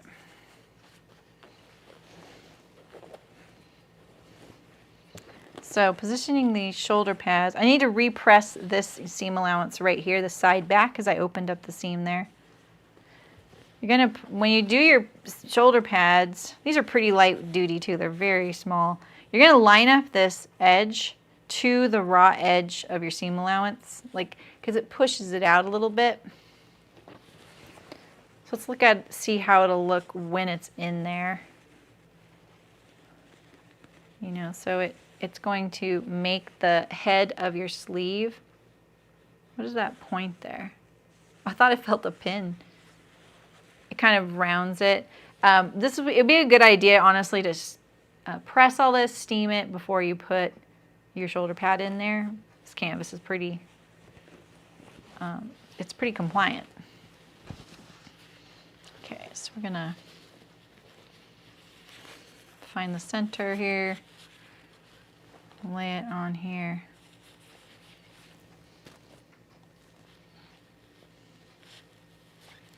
Just like that, and then you're gonna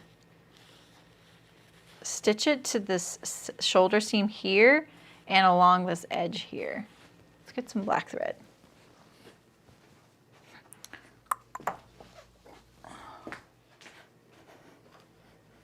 And a needle. I'm really liking this gigantic needle.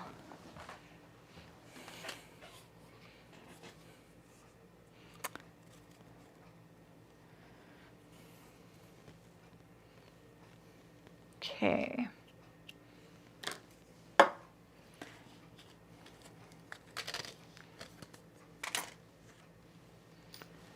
This is the way I like to do my needle, like when I thread it. I'm laughing because it seems like you're cheating, but this is how a lot of people do it. They fold their thread in half, right? And you go to the raw, the cut edges, not the loop, but the cut edges, and you put those through your needle like this. Leave yourself a tail.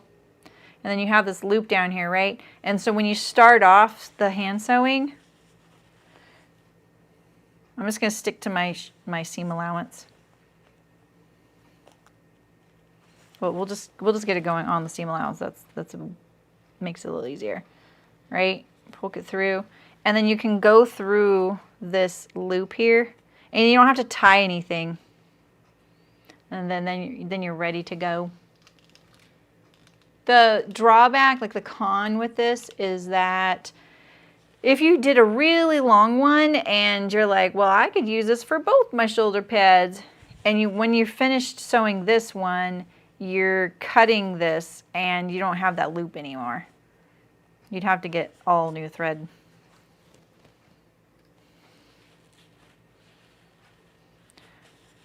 Oh, is that why you're saying the 80s, Walter? The shoulder pads? Well, they're not like 80s pronounced. They're just form. I thought the mom jean thing did come back for a bit. I mean, definitely the high-waisted stuff is around. Please make it stop. Exactly. I'm not the nicest hand sewer, but I can get the job done here.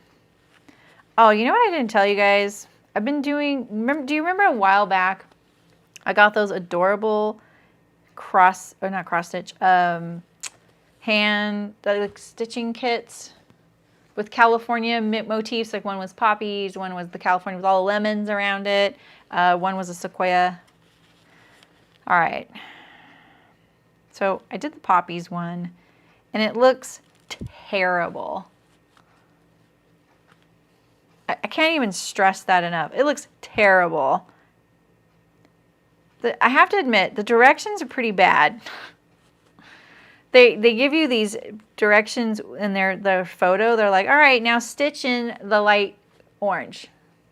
and it's microscopic photos, and you can't even, there's like 4 different shades of the orange for the poppies, and I'm like, wait, which one am I on? I'm just going through my seam allowance, but I'm going to double check that I'm not creeping through here. Nope. And so the other thing they say is this is going to look really bad at first, but trust me when I say that when you put the outline and when you do this other thing, it's all going to look great. And I was like, okay, I'm trusting you because it really does look bad. I got to the outlining stage and I was like, there's no way this is going to look good. And it doesn't. It doesn't look good at all. I'm like, do I just start over again? I don't know. I'm really disappointed. I didn't think I was that bad, you know, at hand sewing. I'll have to show you guys sometime and get your opinions. It's bad though. It's so embarrassing. It's not cross stitch. It was this embroidery kit that I got from Hearts. They're really cute. They're really cute. I showed them on camera one day. Here, I can pull them up on the and I really think mostly it's my lack of skill.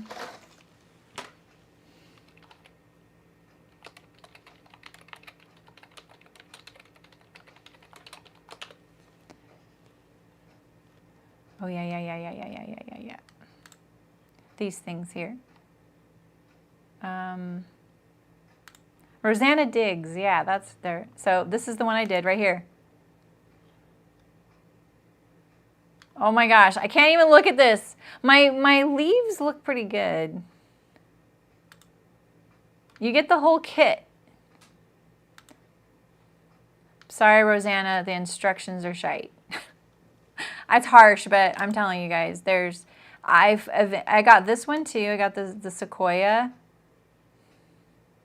It's a little orange, but I really like it.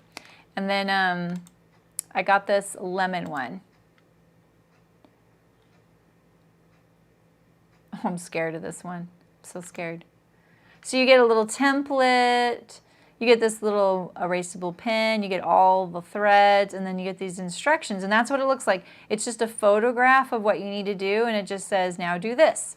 And they don't point out in the instructions what's different. And so it'll just, so with the poppies being 4 different oranges, it's like, now do this color orange. And you're supposed to be able to tell the difference between one photo and the next, what's different about it. Like, I think that they should have done in the instructions, like, grayed out everything you've already done and then just highlight the orange stitching you're doing in that new color. And on top of it, they're photocopied on and not formatted on the paper, and they're really tiny. It's not a satin stitch either. Well, I think on that, you might be right on the lemon one. That probably is a satin stitch. But on the poppy one, it's pretty easy. So there's only skinny leg jeans. I do not like those. I hate getting hung up, getting into and out of my jeans and tripping and falling. And yeah. Anyway, I'll show you guys one of these days. Maybe I'll do a Friday sews. Dirty little secret. See, so now I have enough to keep going, but I don't have my little handy dandy loop down there now. These threads on this shoulder pad are kind of a little, I'm going to tie them off. I'm a little scared to just cut them. They'll just keep doing that. It's like my serger woes all over again.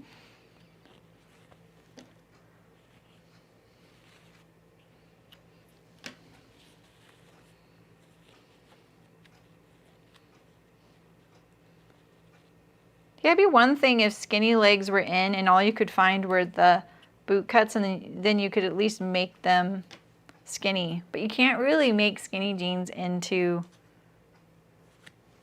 boot cut. So when I don't have this little loop, you know, nice little loop there, I just go like this. I don't like tying knots. So I just do a few passes like this. Oh man, I lost my thread. Wow.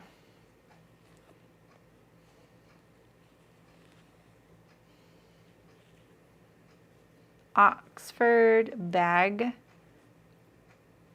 What is that? What, do you have an example? I'm kind of curious. Like paper bag waist?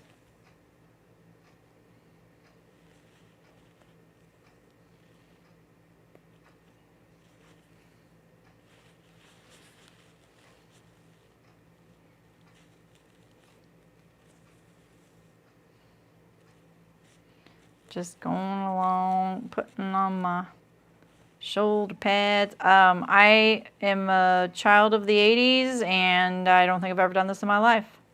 All I did in the 80s was remove shoulder pads from clothes. I did not like them. I wonder if going around the edges is a secure way to do this, because this edge could unravel. So maybe going like this would be a little bit better in the middle.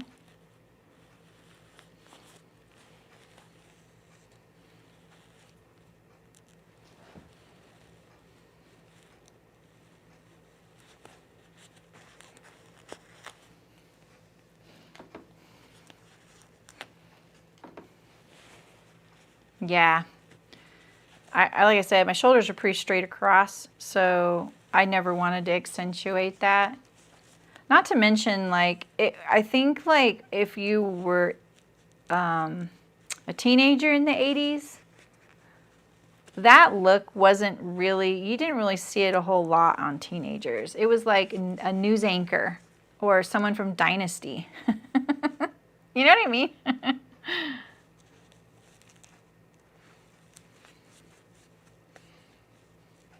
I don't feel like it was like a street thing to wear.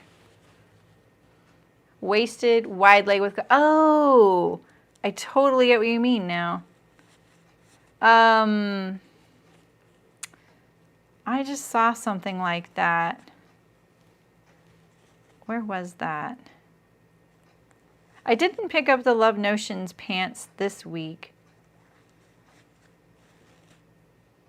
But I did see something recently, and I'm wondering if it was her, because she just popped into my head. Maybe it was one of her patterns. I like that look too. Kind of like, I don't know, maybe I don't know if I have my things right. Oh, you did, Lynn? That's awesome. Walter, stop it.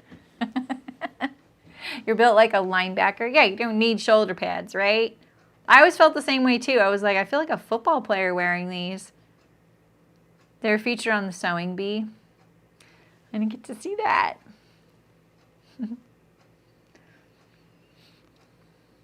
Those glissandos are wide leg, Sydney. And you could use your rigid denim.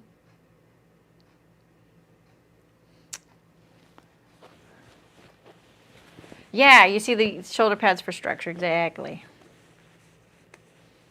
Could probably steam this a little bit. It's like more ease right here. Can we see the difference?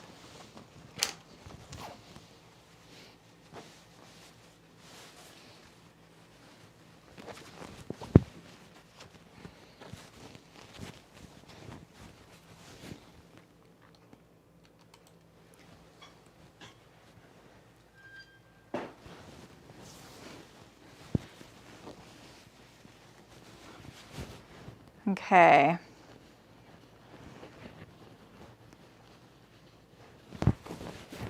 So, I can't tell. All right, so this arm here has the shoulder pad.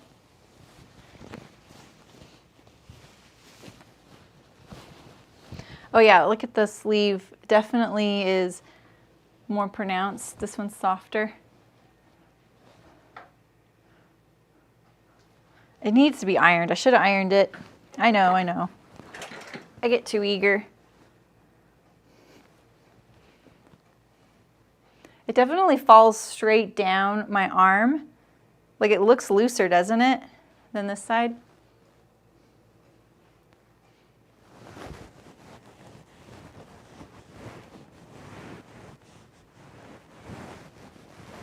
I'm looking forward to the lining being in there. Yeah. The bisque trousers, I haven't heard of those. Who are those by, Malin? Those sound great. Maybe Delwyn would like that pattern.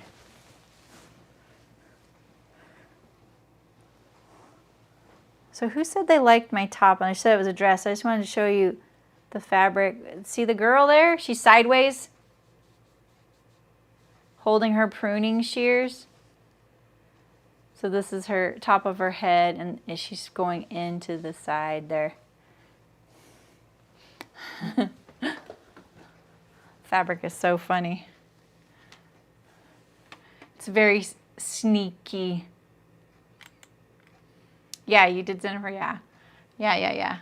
When you see that fabric, it's so funny. Bisque trousers. I'm gonna look those up now. I kind of like it when we look stuff up.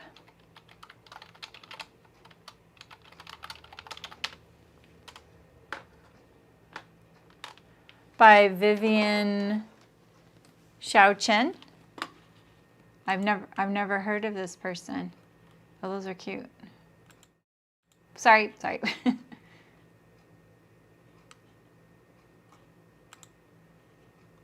Oh, kind of like free range slacks.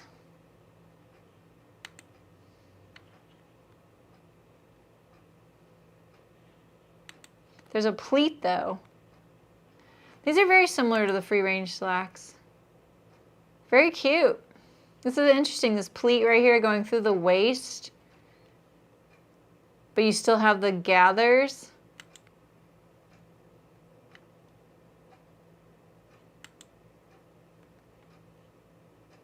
That's kind of an easy way to sew something to get that kind of look. The shorts would be really comfy. Very interesting. Those are really cute. Let's look at the size chart.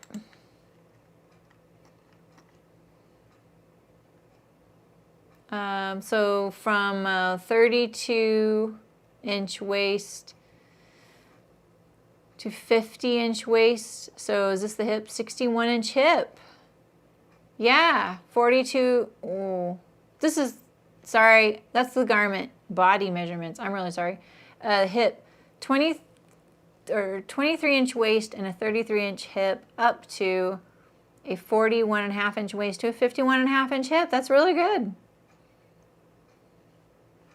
Let's see if there's a metric.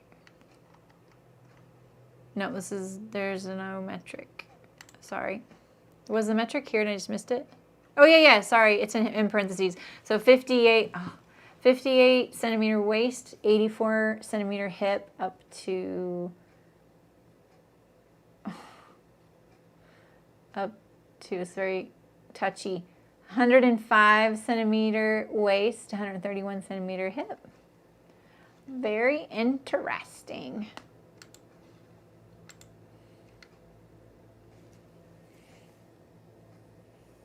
Right, Sydney? Princess seams and no waistlines. That's the ticket, Sydney. Princess seams, no waist seams. And don't make anything that I sew because I do all kinds of high-waisted junk. And I totally look pregnant half the time. The Chandler trousers. Oh, I've seen those. Those are really cute.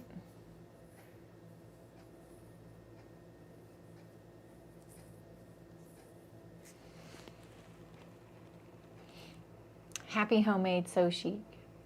Untitled Thought. I forgot about that company.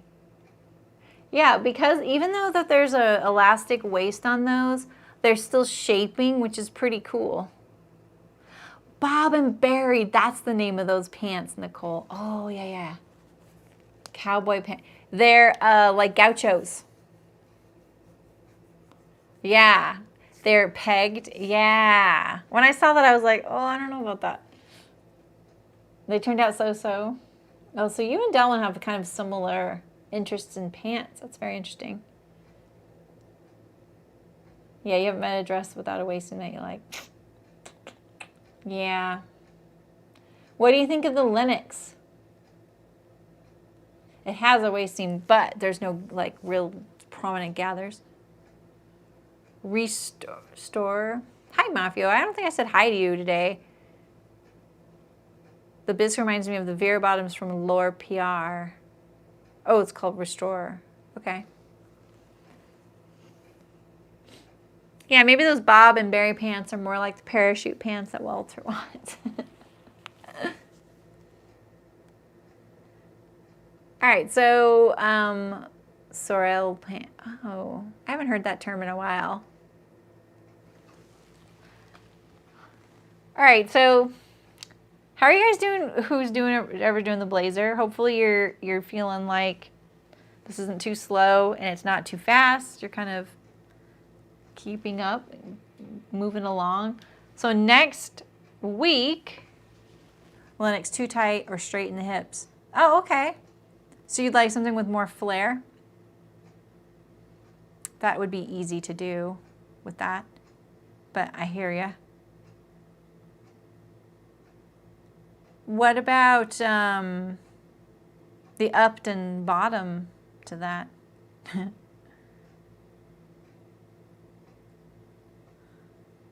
Lenox is fine. Oh wait, Lenox is fine. Okay. Yeah, I was gonna say it's not that straight, but yeah. But I didn't know what you're looking for. Too formal for you, Nancy? You don't think slinging boxes is blazer attire? How's your arm doing? Is it fully healed? I hope so. So let's see. So next Saturday, we get into our lining. We get to do the binding, like the little binding trim. So, okay, so I got ready. Look at you guys. Remember we were talking about doing the little bias trim? So I opened up this vintage trim. See, look, see how it wants to fold like this. It's tiny. Look at this. Look how tiny it is. That's the finished piping. It's so tiny. So I ironed the whole package. It's been in this package probably since 1974. And I ironed it flat. And then I ironed it in half. So there's this ridge down the, can you see the line, the fold line? In about a year. That sounds about right. That's great though. I'm so glad to hear that. Yeah. Okay, cool. Yeah, I think this will be good. This is my backup option, but I really like this blue, even though it's not the same color blue. So yeah, we're gonna put that on the facing here. Oh, these are the pieces right here. I have them in the bin in order. So it's gonna be like, this is my under collar. It's gonna be like this. I think this is gonna look really cute. It's gonna stick out right here. It's gonna be on the inside of the jacket. No one's gonna see it, but you and I'll know this is here. Right? And then we have like this. That's what it's gonna be like. Like that. My camera hates the color blue. It looks so much better in reality. So.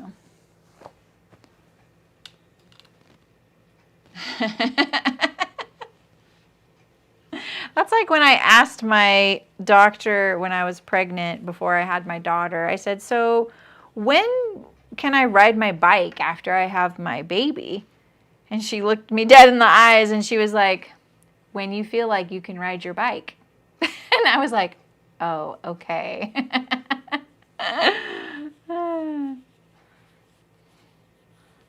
Yeah, I figure there's not a whole lot of people doing blazers.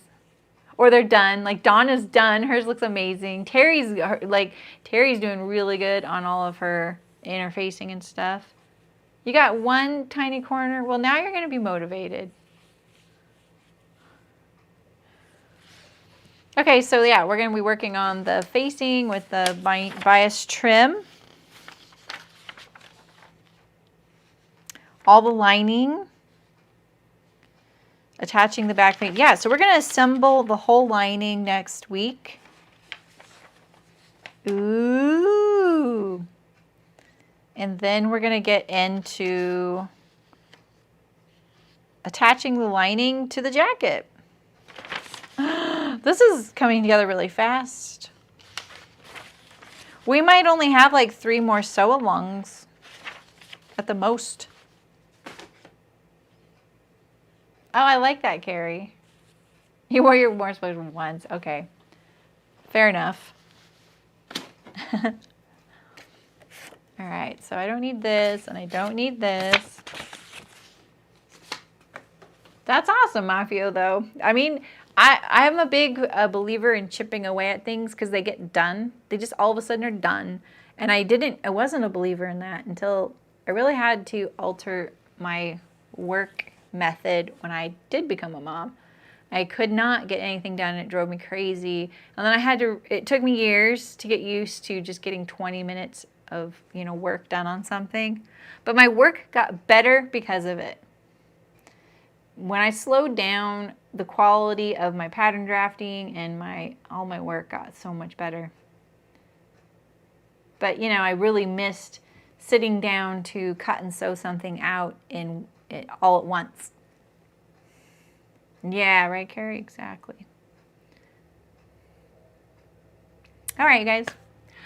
I'll see you next week. So next week I'm sewing a hoodie, full zip hoodie, I think with eyelets. I keep saying I think because I can't remember if I have them or not. With eyelets, draw cord, separating zipper, hood, pockets, ribbing on polar fleece. And so, okay, Sydney, cool, sounds good. And if you're sewing one for adults, the method's probably going to be identical. I'm doing the 5 out of 4 patterns hide hoodie, right? Yeah. So that'll be fun. And they have an adult version, I'm pretty sure, so you could use the same sewing steps. So I'm going to be cutting it on Wednesday and sewing on Thursday. Gosh, can I get that whole thing done in one sew-along? I'm pretty sure I can. Yeah, it's the hide hoodie. Let me show you. I'll show you real quick. I've got it right here.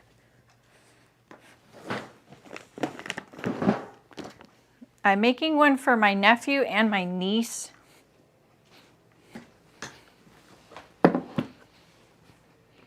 That's so nice, Libby. So this is the fabric my niece picked out. This galaxy print. And then,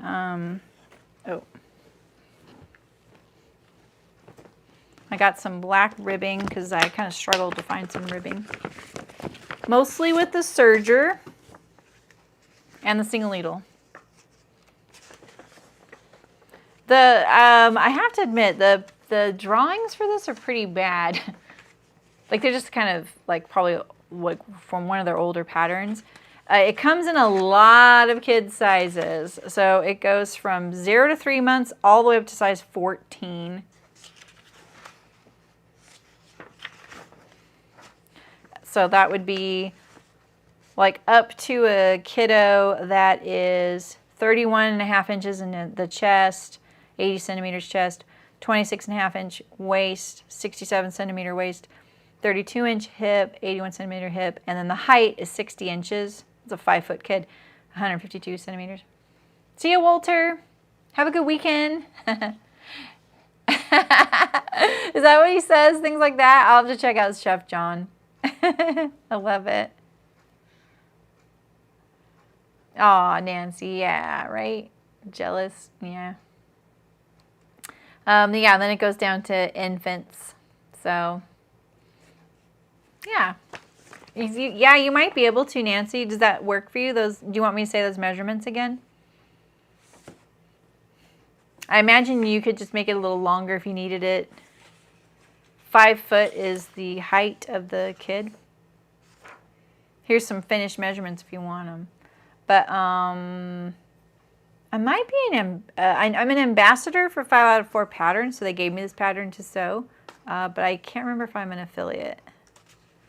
I feel like I am. So if you guys want to get one of these patterns, I'll put the affiliate link in the description. It's on my website. If I am, it's on my website. If I may not have applied for it yet.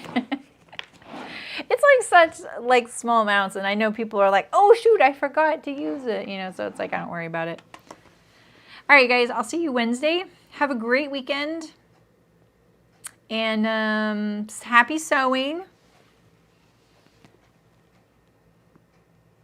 Yeah, that was the size of the person. Your 32-inch bust and you're under 15. Okay, let's see. Oh, this would work for you. I think you could. It's a 31.5-inch bust, chest. The finished, ooh, this is the lengths.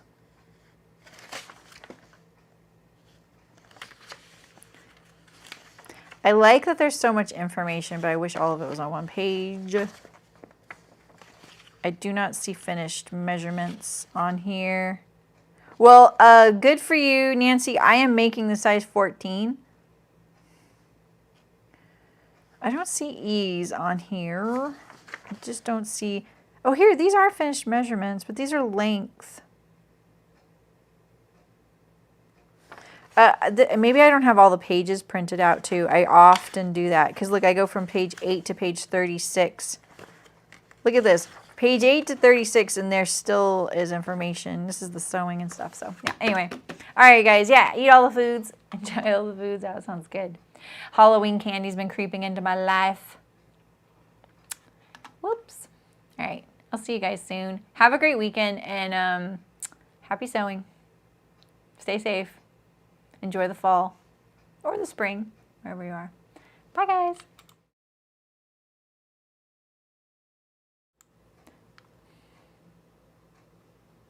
I'll just go straight to the stream ending.